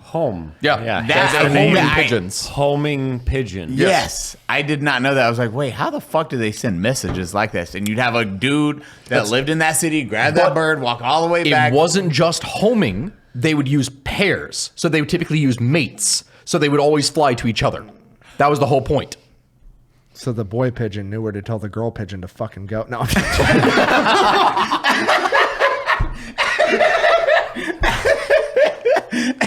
But that's why you used pairs, is you used mated pairs because they would mate and then they would search each other out. And just fucking burn down cities. Yeah, there you go. You're proud of that one. That was a good one. No, that wasn't pride. That was, I'm going to get canceled. It's a good thing that 97.9% of my audience are all men. Yeah. And the other women that watch it are married to men that think I'm funny. So it should be okay. We've met them. They were cool people. Shouts out. Unsub live tours coming soon. My November. My favorite part about meeting a fan in public is when he's with his significant other And I say hi to him. He's all excited. And then the wife is there. I'm like, oh, hi, how are you? Blah, blah, blah, blah. And they're like, yeah, I watch your stuff too. And I go, no, you don't. do you actually watch my stuff? Or do you just tolerate hearing my voice in the background as your husband laughs? And they just go, yeah. It's on the living room. Also, there's a lot of women that don't recognize me when their husband freak out, and then I start talking to their husband, and then they know who I am because they've never watched the videos. They're doing something else and they hear it all in the background. Oh my God. Oh, it's that guy. Fuck him. See, that happens for a lot of things where people don't recognize, because I look like a lot of standard white guys. That's the thing. You are a very standard white guy. I do. I am a standard white guy. As my wife has actually referred to me as standard white guy trademark. That is white guy number 2. That is what has been referred to. But you are default skin. Yeah, default skin on any game. It's like number 2. I have a fairly distinct voice. So what ends up happening is that we'd be in public and someone would look at me, kind of question themselves, and then move beyond. Then they would hear me speak, and that's when the double take would happen. Because otherwise, there's nothing else they would recognize. He looks like that one white guy I know. Yeah, just like that one. Yeah, it could be literally anyone. Let's just go pick it from a bucket, because I'm sure there's going to be a dozen more. That one white guy that's had shit all over his shirt the entire time. We fucking got him!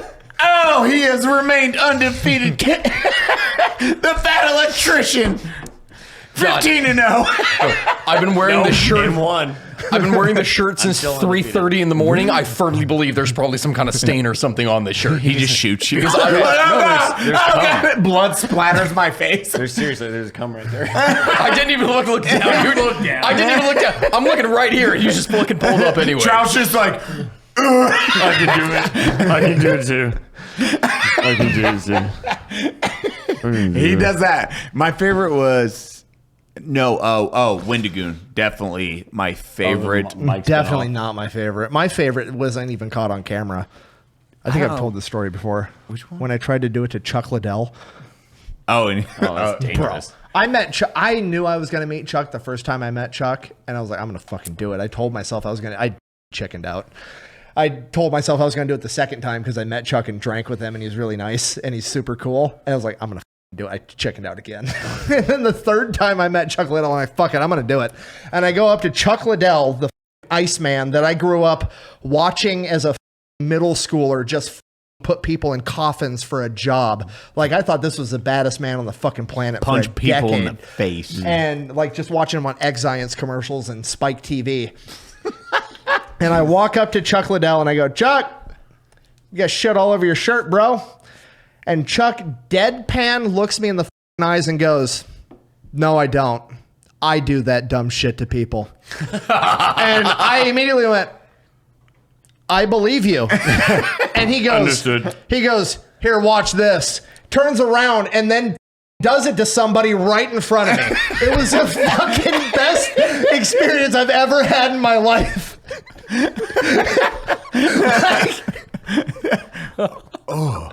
It's one of, like, literally one of my core memories. One of the favorite things that's and I ever am the happened to student. me ever. I don't know, Wendigoon dog. Wendigoon because you're like this, and I was like, no, like he's being for real. There's shit, and then Wendigoon's like this. Your mic's been off the whole time. And then we are. It's a 6 or a 5% episode, so it's everyone there. And Wendigo finally looks down. Just Nick hits him, and then the crowd of we've been bullying, talking shit, drunk as shit, and then we're like, just immature boys. Yeah, I'm gonna be the best one caught on camera is probably you. To be fair. Oh, the first one was good. I just like then your reaction though when you're like, I got third graded is the funniest fucking reaction I've ever gotten. And then randomly the light falls and hits you. Yeah. Dude, we had this was at the old place. There was a light on a stand. He does that, and then like 10 minutes later, the light goes, what? I'm like, oh, fuck you. I'm like, so you've never got me. Huh? You've never got me. You've attempted twice. Give it a second. No, yeah, go on. You touch your fingers to my chest all the time, and I just stare, and I make eye contact with the camera. The trout doesn't want to take the bait. He won't give me. Dad joke. Good. So I am a dad. I can tell. Yeah. It's okay. Speaking of segues, I'm gonna get it. We're gonna do like a scientific experiment with conditioning. I'm gonna get it. Just No give chance. it time. Yeah. No fucking I'm gonna chance. sneak Viagra into your drinks from now on, and I'm gonna time it when I know it's gonna affect, and then I'm gonna touch your chest, and then you're gonna think you're into it. After I touch your chest, and then we're gonna condition you to be able to do it. It's gonna No, work. he's gonna wait until after a night of drinking and eating, and then just start putting like hot sauce and mustard, and just like actually putting shit on there, so there is something to look down at, and then get him. He's just gonna punch him in the stomach. He's gonna be like, oh, look down. Uppercuts his nose. Look, got him. Fuck you. Trout's gonna happen. He's gonna get you. so Trout, speaking quit of trying to main character the camera right now. Stop it. no, I was just having a conversation. Chase, with the don't audience. cut to that shot. I was just having a conversation with the audience. The camera now just ignores Trout. What a weird thing to say, they just said. So, speaking of segues, you used to be like big on like medieval history, and then now you've moved into like modern history? No, Feels like? I do literally Post-evil everything. history, if you will. So here's the joke Literally of it here. everything. So this is the problem in that every time I create something, so that it's going to sound a little like a fucking story for how this all started out. So the History of Everything podcast, right? I started the podcast Which I've specifically been on, by because the way. people. Yes, you have. It was a very fun episode where we talked about it was a good stupid time. military shit that have happened, dumb guns, and things that were invented. You're the one that set this up. Yeah. Thank you. I was Yes. like, did Joe do this? I never Yes. know the guest lists because Well, they're no, like 'cause I think months me- in advance, and I'm like, Me and you came up on TikTok 'Cause it was at, us like on the TikTok, same yeah. exact time, like within 6 I've months of learned each other. I something think we today. both blew up on TikTok. Pretty much, yes. I think there was like overlap of like people thought we were the same person for us half There a was, second. weirdly enough. I White don't know guys why. with beards. Yeah. Well, But whatever. You're in the same vein. Yeah. Both loud. Because white a lot of the beards. stuff that I would do is dumb events in history, dumb inventions in history, and I would go into a lot of military tech that didn't pan out, and that would go right hand in hand with stuff this guy was covering, so it would be very common. And so I started the History of Everything podcast because people were wanting long-form content of what I created. So I started making that. And the whole point with the History of Everything is that I literally cover the history of everything because I have no specialization. So if someone, like, this is the thing that I tell people all the time, that if you want to launch into a debate with me specifically about 18th century French politics or some shit, I will be able to talk to you about it, but I will lose to a person that is trying to debate me on it, that is their specialization for. Easily, of course, because my thing is that I cover literally everything. The first episode we ever did is the history of potatoes, which the audio quality of that, I'm saying for anyone who goes and listens to it right now, is shit, because I was using a Yeti mic that was bought secondhand, and it had an echo problem. It was really bad, but I used that, and the joke is it's from potatoes to Crusades.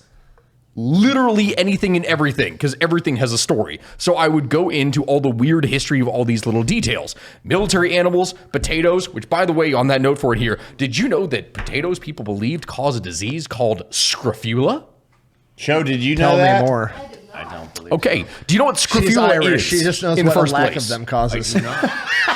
Scrofula. Jesus Christ. Scrofula is tuberculosis.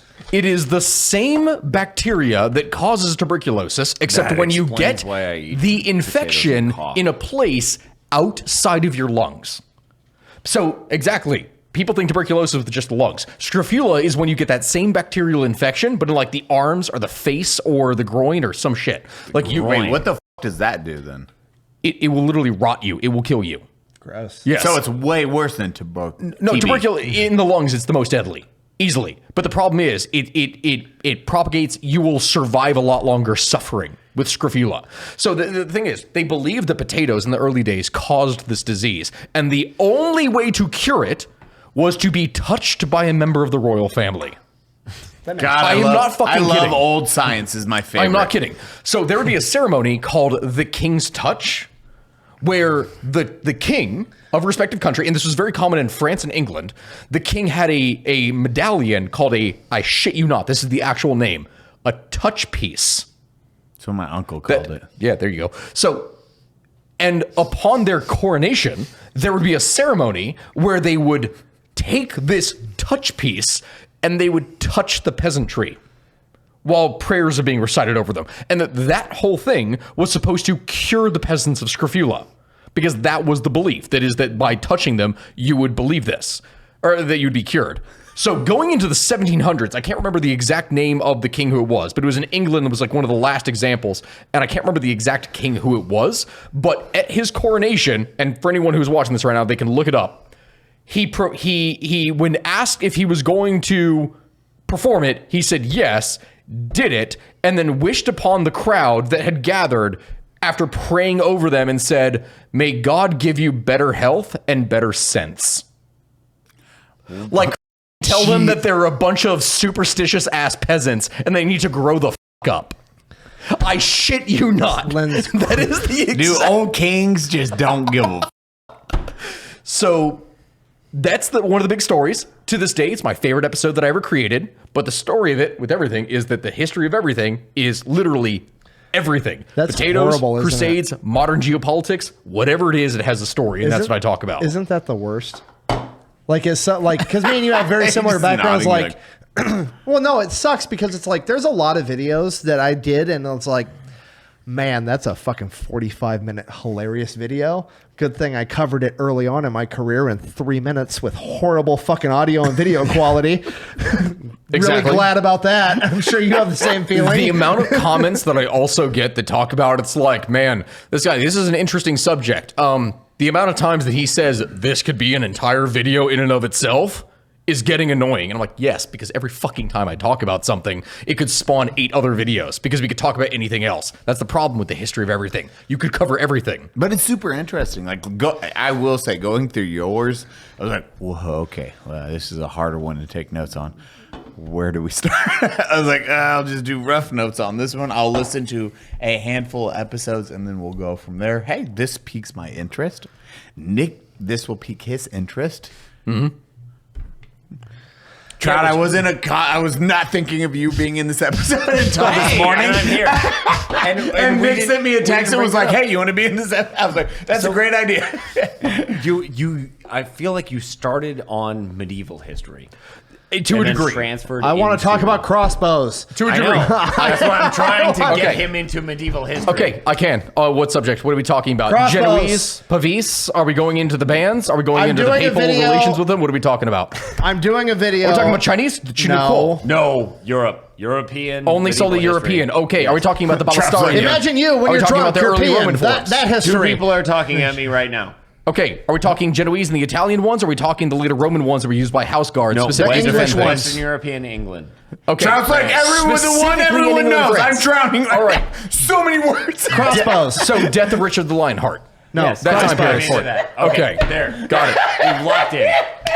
There are so many people talking this is right this now. is the whole point. When you cover everything, you got to go, okay, we're going to need to gradually shorten this down until we have a frame to work with, because you could literally talk about anything and everything. No, but like this is the category of like your shorts that introduced me to you. Mm-hmm. It was like I would be scrolling through my shorts and I would see something about knight's armor, and you would be like, hey, listen, here's this thing, blah blah blah blah, and I'm like, oh, all right, cool. Yes. And so now we're honed in on that. Richard the Lionheart. Yes. We're talking 1200 AD. Yes. Yes. Okay. Go on. Okay, specifically about his death, about how he was killed by a peasant who he promised who would get his... I'm doing a video about snipers, and this is the first sniper kill in history, is the angle I'm going with. Wait, hold the fuck. Okay, I am now I am the audience learning something. Okay, I'm going to stress something here from the very beginning. Richard the Lionheart is one of the most famous kings of England. Like, this is the guy that if you've ever seen, this is going to sound dumb, this is going to be a fucking flashbang for anyone who remembers this. How many people remember the animated Robin Hood where it's a fox? He was the lion. I thought you were going to say A Knight's Tale with Heath Ledger. No. What it's based off the of. animated Robin Hood where he is a fox in that shit. Okay, so in this point, you have King John, who is taxing people, while Richard the Lionheart is off in the Holy Land, who is the big hero of this whole story. And throughout a lot of English history, Richard the Lionheart is the hero, while his brother John was trying to usurp the throne and all the stuff at home. When brother John was trying to take care of the country. And also the reason he was taxing people was because he was trying to raise money to pay for his brother's ransom because his fucking brother decided to insult the Duke of Austria while in the Holy Land, get his ass captured, and then held for ransom until he could get released. Because whole context behind the story for why this happens in here. This is how Glocks were made. Yeah, this is the bullshit that happens. They're in the Holy Land, right? They're laying siege to a castle. And when they're doing this, Richard the Lionheart shows up with his forces, takes command of the entire thing, and leads the attack on it. The Duke of Austria had already been leading an attack in it for the entire time in here, fighting off or fighting to take this castle in the first place. When they take the castle, they start planting their flags on it for the big thing for victory. And they all plant their flags. The Duke of Austria plants his flag, and Richard basically goes up to this and goes, "What the f is this shit?" Takes it, throws it away, and goes, "You're not a king. You don't get to be with us here in the big boys." Which, as you can imagine, royally pisses off a noble. So by the time that Richard is on his way back from the Holy Land, he ends up getting his ass captured and gets placed with the Austrians where they're being held. And this same count or duke who got his, ass horribly embarrassed at that time in the Holy Land was like, yeah, you're my prisoner now, bitch. And holds him for ransom until he can get paid. So when King John, the evil king, is taxing all the peasantry, it's to raise money in order to pay for his brother's ransom to get him back. That's the context of that story in the first place. They get back, and here's the thing. Richard the Lionheart, most popular king, or one of the most popular kings throughout all of English history, fucking hated England. Hated it. How so? He spent over 90% of all of his life, not in England, but in France. That is what he loved. He spoke French. That was his primary language. Yeah. He specifically wanted to live in France. And he is quoted as saying, if he could sell the English crown, he would. Yes, that was how royal families worked back then. Yes. So he would rather be a duke in France than a king of England. Yes. So a lower rank. He would much rather do it. So he spent all of his time fighting in France over the territories that he believed that he should rightfully control because the English and the French fucking hated each other throughout all of history. And while he was besieging a castle in France, he gets sniped by a crossbowman who, as it turns out, according to the stories, was a kid who was just up on the battlements and managed to hit him with a crossbow. Based. Richard, that's according to the stories. No, I understand. I'm growling at what Nick There's a lot of things here. He called forth, he told his commanders that were leading the army, he was dying, because at first it was going okay, but it was going septic. He calls forth to that child who had hit him and said, please come to the camp. I promise you your safety, and told his commanders, you will do no harm to this child. He has done a great honor in taking out a great enemy. And that was his final wish as he lay dying, was that he gave a pouch of gold to this kid for killing him, that it was an amazing thing that he managed to do. Do you know what the actions were from its commanders as soon as the king died? Killed him. They fucking flayed the kid alive. Oh, base. They skinned him alive, basically. That sounds about right. Suck dick, dude. And yes, as you can imagine, for the whole point of this long-winded story is that he did that with a crossbow, because that was what was all over France at the time. How far was this shot? I don't know. So it was as he was, if I recall correctly, he was checking on the sappers. So the way that you would take down walls at the time is that you would dig underneath them, because walls were secure. So it took a long time to do, but you would dig a trench line leading up to the castle wall, and then you'd have a mine shaft that would go underneath the wall. You would then use post beams supported underneath the wall that you would put a bunch of hay and other stuff in there, light it on fire, and then as that conflagration would take hold, it would cause all the beams to simultaneously collapse, the loss of that support of which would lead the entire wall to collapse in one go. That was how you created a breach that allowed you to storm a castle wall. I love that sappers is still used into this day. Yes. And so he was investigating the front lines when he got sniped. Could you imagine how long Lord of the Rings the two towers would have taken if they had used that method instead of one asshole orc with a sparkler. Sparkler. Or hypothetically, you build a beautifully ornate horse and you give it as a gift to your enemy.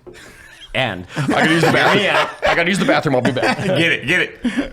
You hide a lot of your friends inside of this beautifully ornate horse, and you give it to them as a gift. Is that what I sound like when I talk about World War II? No. Oh, okay. Oh, yes. Listen. Horse. Which is also really crazy that worked. Trojan horse. Hilarious. That is like, you're like, ooga booga. They leave horse. It's one of those things that And seems... then you bring it in. Thank you for the gift. I would be like, we're shooting it, and then blowing it. and then everyone's like, imagine that is your commander pitching you this idea to get in a fucking wooden horse and be like, bro, they're going to let you That's win. the funniest thing about history is like you're just reading it. It's like, how did they not see this coming? You're like, oh, this is the first time it ever happened. Like this is the OG idea. Like this horse snores. It's like reading the art This of war. horse farts and burps. It's like, the loudest horse. If you read the art of war, you're like, this is the most generic, stupid, obvious shit on the planet. You're like, the hurry art of up. war What if is we the attack the dumbest enemies when they weren't expecting it? Well, fucking, what do you guys think? Like, this was revolutionary at the time. Oh, use a sun. Make sure in the enemy eye they not see it coming. Unprecedented. Oh, yeah. And also send your own spy and send them in. They poison people. If at you all know? possible, try to attack the enemy when they can't see. Wow. Groundbreaking. Oh, if you in a trench, you win every time, you know? It's like, I'm going to take these notes. This is a book? Okay. He's like, what if you just killed the other guy? Oh, yeah, that's a good note. Okay, you kill other guy, you win. Okay, next one.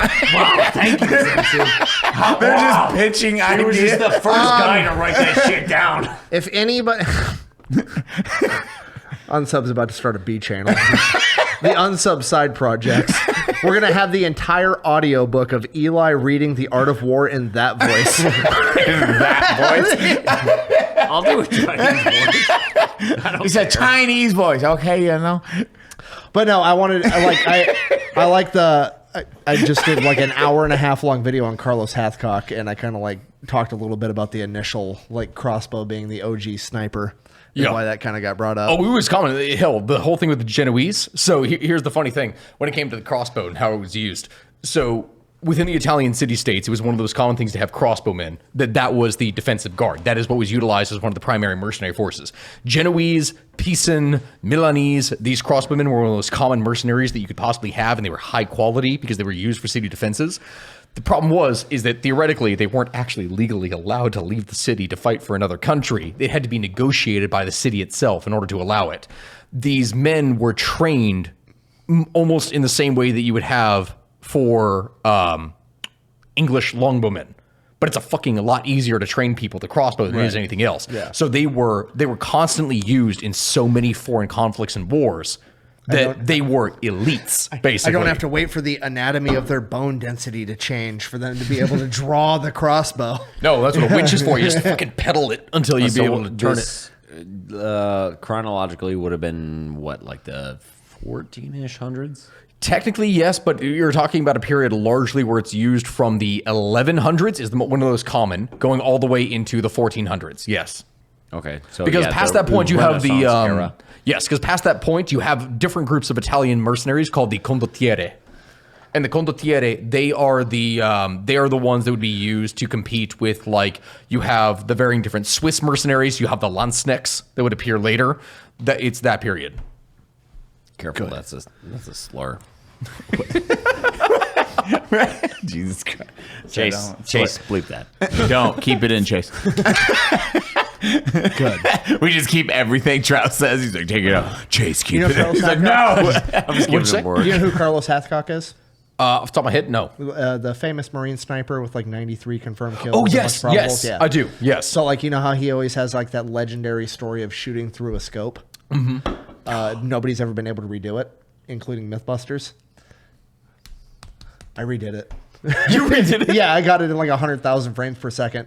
We shot straight through me, PewView, and ballistic high speed, shot straight through a Mosin Nagant scope with a Winchester Model 70 30-06 round, caught it in 100,000 frames per second. It was fucking awesome. That's nice. That is really nice. When's that getting uploaded and where's I that think at? either tomorrow or Friday, so August 15th or 16th, so probably before this gets out for sure. 3 weeks ago. 3 weeks ago. Still dope as fuck because it is. You sent that video. It was like, I don't know why we still say it in the group chat. We're like, don't show anybody. Yeah. If it's not still, obvious to at this point, we're like, don't send this anywhere. Like we've ever uploaded each other's content. Yeah. We're still like, just in case. Here's the high-speed footage, though. It looks fucking gangster. It blew like all the internals of the scope into the dude's brain. Like we ripped it apart, and there was like. Did you use like one of the ballistic heads and everything? Yeah, we used a nice. ballistic dummy with an actual Mosin Nagant scope, and like we pulled out a handful of just metal shards and a bullet that were in this guy's brain after the fact. It's like, yep, that's possible. God, the Chinese don't even need to do anything with their sniper. Just fucking shoot through scopes. It's that simple. Create your own grenade. Super simple. This story I've never been able to tell as good, and we've discussed it a couple times, but I know you did a piece on it, and I want you to explain it to the audience. It is the Mongol Empire going against the Russians when they first invaded Russia, and how they fucked. Like, Russia was just like, what the just happened? Yeah. And then how much PTSD it caused for a long period of time. For the invasion into the Kievan Rus. Okay, so here's the thing. Before Russia was ever Russia, in the first place, it was divided into a number of different principalities. These are the Kievan Rus peoples, the majority of which the leadership is actually based off of Scandinavian origin. So it was the Vikings, specifically the Swedes, who had come in and had largely taken over large regions of the Slavic territories and then taken control, creating their own little principalities of ruling elite. So you, technically speaking, had a Grand Prince of Kiev. And the whole thing was a loose federation where you had all these varying different principalities that technically owed allegiance to the Grand Prince, but for all intents and purposes, they were basically independent kingdoms. The Mongols roll in after their conquest, and they sweep across the steppe. The thing about the principalities is that they never had to deal with any kind of actual threat from the east, because who the fuck would go through Siberia? No one would ever do anything like that. But the greatest problem that they, armies had to face at that time was logistics. And with the Mongols, they didn't have to fucking worry about that because all of their supplies they just took with them because they could live off of horses. It was the standard for a Mongol warrior that you were able to live off of mare's blood and milk. So they would actually get a large part of sustenance on the march, specifically from the blood and milk of the horses upon which they rode. No wonder Demo Matt's so jacked. Yeah. And mare's blood and milk. Horse milk? Yes. And not only that, people think, okay, so you're going to bleed your horse for sustenance. That's going to weaken it over time. Yes, but each Mongol warrior was expected to have at least 3 spare mounts. And at least there were many that would have a dozen. So you're talking about you have a horde of 10,000 warriors leading with them like 100,000 horses. Sorry, I'm going to sidetrack you, but does this have anything to do with the origins of the mythology of vampires?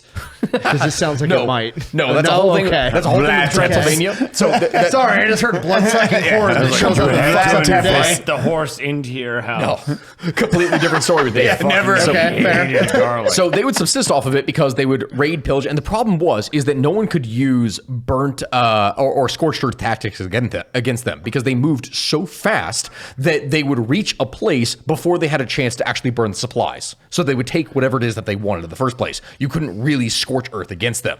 So the Mongols move in, and the tactic that they simply had was basically surrender to us, or not only will you die, the land itself dies.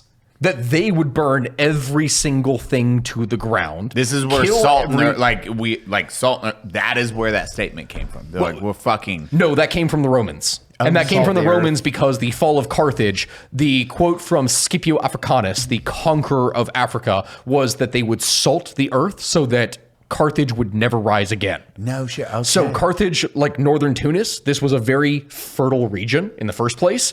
They salted the earth so that a rival could never pop up there again. because that was for almost the entirety of Rome's history until the rise of the Parthians and other peoples to the east. There was never a challenger like Carthage in Roman history. And they guaranteed that wouldn't happen by destroying the possibility of any rival in the land that they took. Nick, thank you for this. Yeah, I told you.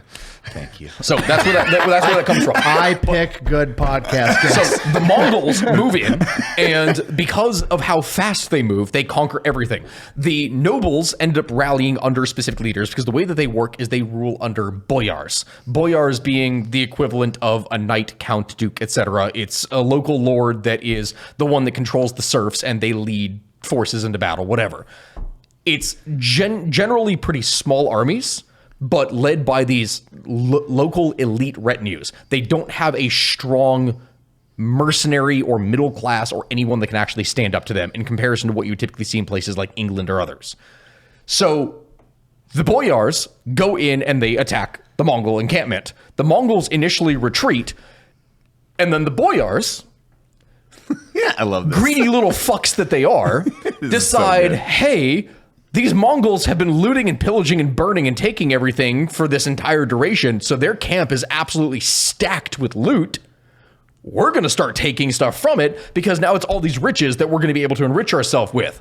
Mongols double back, encircle them, do a counterattack, wipe out the entirety of the boyar elite. And at that point, it breaks pretty much all resistance. This is their entire military. Basically, their entire military from here. They can rally around several other princes that try to raise forces in here, but they don't have an actual strong class of warrior to draw from besides the boyars. The greatest strength, defensive strength that they ever had was the fucking environment, and the Mongols just completely skip past that in the first place because it doesn't matter for them, and they start conquering everything. They burn every single... So they go to Kyiv, and they burn it to the ground. They burn every single city that they come across if they don't immediately surrender. Yeah. And the whole point is if they surrender, the local elites are allowed to stay in charge. They're allowed to keep their local customs. The only thing that they have to do is they have to pay a tax, basically, to the Mongols and also give them men for their armies. Literally worship whatever god you want. Do you? Because Genghis Khan, as his, is like, I just want every god or anyone to be happy with what I'm doing. Correct. So they do all that, and they just move on and on and on and on. It gets to a point that they've conquered pretty much the entirety of Kiev and Rus, and then something happens. And this is what always ends up happening, ends up stopping the Mongols. The Khan dies. So the problem is that when the Great Khan dies, they have I can't remember the exact name, it's like a kulatai. It's something along those lines, where it's essentially a semi-democratic process where the great war leaders... Semi-democratic, where the toughest guy gets to rule next. Pretty much. Pretty much. And because female in this time, which is crazy, is female had a lot of power. They did. A lot of fucking power. So they would all go back to Karakorum, which that would be the one permanent settlement established in Mongolia. And from there, they would vote for who is going to be the next Khan if a heir had not already been designated. And so this means that the majority of forces were left. And the Khanate, the Great Khan Empire, then splits into multiple parts, where you have what ends up controlling large parts of Eastern Europe there at that point is the Golden Horde, under a descendant of Genghis Khan. And for the next 100-odd years, the Golden Horde is essentially the kingpin of the entire region of just steppe nomads living around northern Crimea, going into Ukraine and others that if you don't pay us, we're going to come in and burn all your shit to the ground. Until under Muscovy, which, recognize the name? Muscovy? Moscow? The Grand Prince of Muscovy ends up uniting all the varying peoples, and then is able to take the fight to the steppe nomads and drive out the Golden Horde. And from there, that is what establishes the state of Muscovy that would eventually form Russia. I love this shit. I'm so happy right now. I'm so happy with the phrase steppe nomad. Yeah. Steppe nomad. The steppe nomads were bending everyone over and fucking them right in the rear. Yes. Steppe nomad is now a new shirt. We're definitely doing that. You do that on my channel, I'm going to have a shirt that says Steppe Revolutionary. So that is how that whole thing went down. What are you doing, step rebel? I just love that was what was going on between the Mongolians and Russians for thousands of years. Yep. And then Western Europe. Oh, it wasn't even thousands of years. It was just a period of a couple hundred years because the Mongols swept out of the east, almost basically unchallenged, and they reached all the way going down into the Middle East until the Battle of Ainjalut. That was the battle. It was the Battle of Ainjalut in which the Mamelukes of Egypt... The Mameluke. The Mamelukes. Does your wife know you're autistic? Yes. Okay. Yes, she does. My wife fully acknowledges and knows that I'm autistic as fuck. Speaking of which, you know what 100%. You know what we Babe, what are need you to doing? get? Learning. Have you Fucking history, You dog. haven't watched any mini unsubs, have you? You just like the Clips. Clips. Clips. Okay, so you don't know about this. So we have our own superhero group. There we go. Called the Offenders, similar to the Justice League or the Avengers. Here's the deal. A little slightly different, You get to pick your superpower. Okay. Don't tell me. We get to pick the offset. Okay. So, for example, Eli. I am Crime Cuck. I can travel at the speed. I'm the Flash. I just can't interact with any object for 5 minutes after I've... He exits super speed. Yeah. Cody. So you can get to the Cody is my favorite because Cody, he has the power of flight. As long as he's yelling racial slurs. I have like Professor Magneto, but it's only for like the 15 to 30 seconds after I come. So I'm like post-nut clarity, man. No, Xavier. Xavier, sorry. Yeah. And then I have the power where I can travel through time and space and switch places with anyone or anything. But every other time, I take the place of a sex toy. So we need you. And I do agree with the amazing community out there. Got a drink. Community. That we can start at. There's too many powers. And like people can just say one. We just get to create a new offset. Yeah. I like that. So pick any power you Any like. superpower. Okay, you it's like. going to sound fucking dumb in here, but one of the things that I've been called as an insult in the past is a Wikipedia historian. Okay. So I would say, and if I can provide a little bit of an impetus here for the offset of this, is that I would have basic knowledge of every single thing on Earth.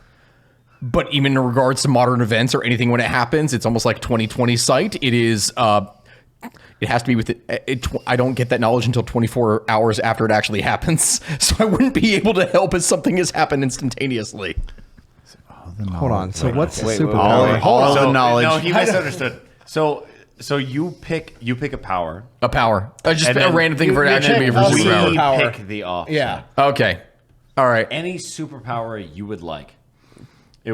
You said the knowledge of anything in the world. Yes, literally knowledge of anything in the world, like almost like telepathy of like as something is happening or something that has happened, You're I like can the sense and read smartest it. human in... But I can sense it. I can read it. I can understand it. Just knowledge of history? No, literally anything as it's happening. Think of like Charles Xavier, where it's like almost the whole thing with telepathy, where it's like he is But able yours to is knowledge. Like anything written down or that's happening. I can literally sense, know, and understand anything. Okay, I like that.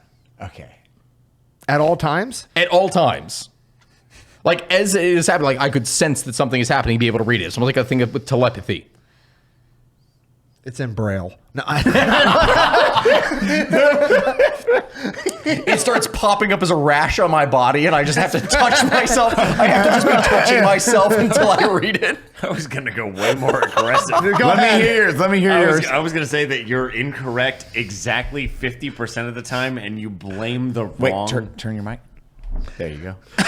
Sorry, let me fiddle with these. And kick Oh my God. No, you have it 50. No, you have to. 80% of the time, it is right. Like, mine was getting worse. I know, but I like it where everyone trusts him that much more until he's wrong. Because then it's way worse. When it is at 80, 90%, we're like, oh man, he's like a really good superhero, but that 10% really fucking sucks. Yeah, exactly. Fuck! Like, for the telepathy, like, I can read someone's mind, and it ends up being something completely different. Like, it was a false memory of a dream they had rather than their actual thought. I was gonna say you were 80% correct.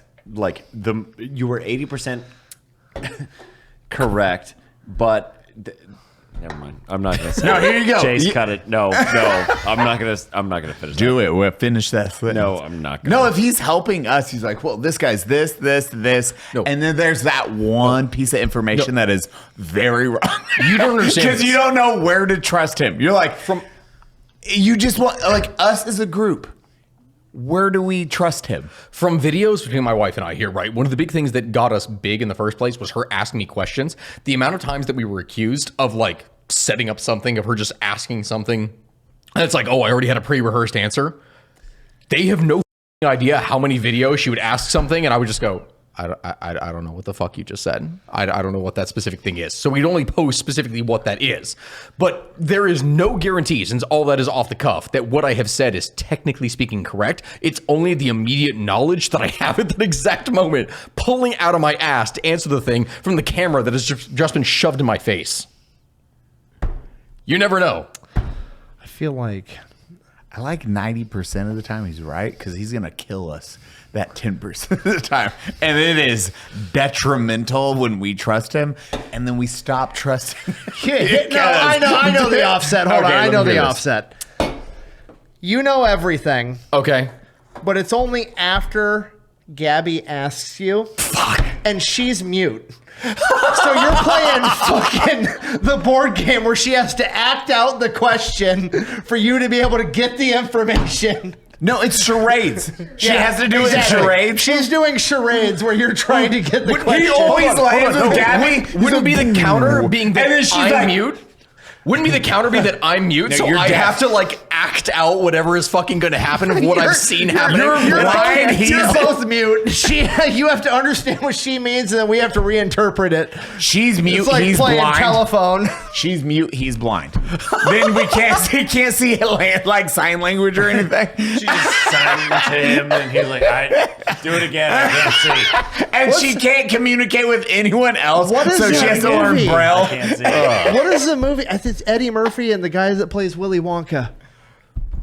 Gene Wilder? Yeah, he's Gene Wilder who plays that. Hear Yeah. No Evil, See No Evil. Have you seen that movie? Yeah, it's so good. That's you guys. That's your superpowers. I love them landing together. I'm like, fuck, this is gonna be a while. He's so smart. We're just fighting. Jesus How do I Christ. kill this bad guy? You guys are trying to figure it out. Playing charades the entire time. She's making fucking license plates for Braille. He's filling it out. I don't fucking understand that. Kill. Oh no! There was a murder. That's not how he sounds. That was a murder. We can't understand him.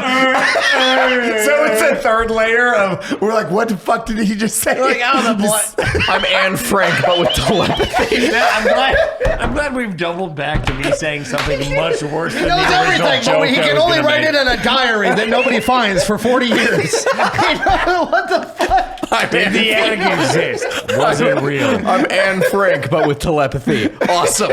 6 Great million. to know. Come on. You know everything, but you have to be in an attic.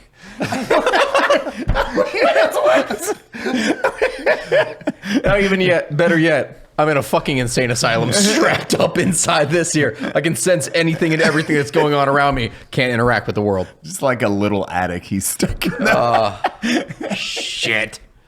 Holy shit. This has been a great episode. I'm very happy with this one. Good Certainly job. been something.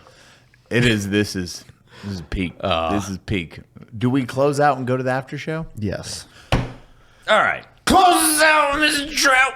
Once again, thank you for joining us for the Unsubscribed podcast. I am joined by Eli Double Tap, the Fat Electrician, Steven from the History of Everything podcast, and I am your hero, King Trout, Donut Operator. That's right. He served in the military. Fish just like operator. Brandon, and we're going to give him a veteran. Trout nut. I broke my spine, gonna be a Navy SEAL. You know how it is.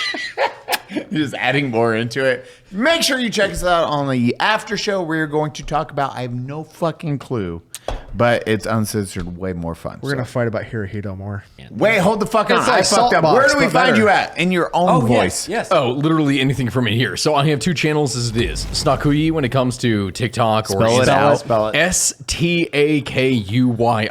That is what I originally got started on when it came to TikTok.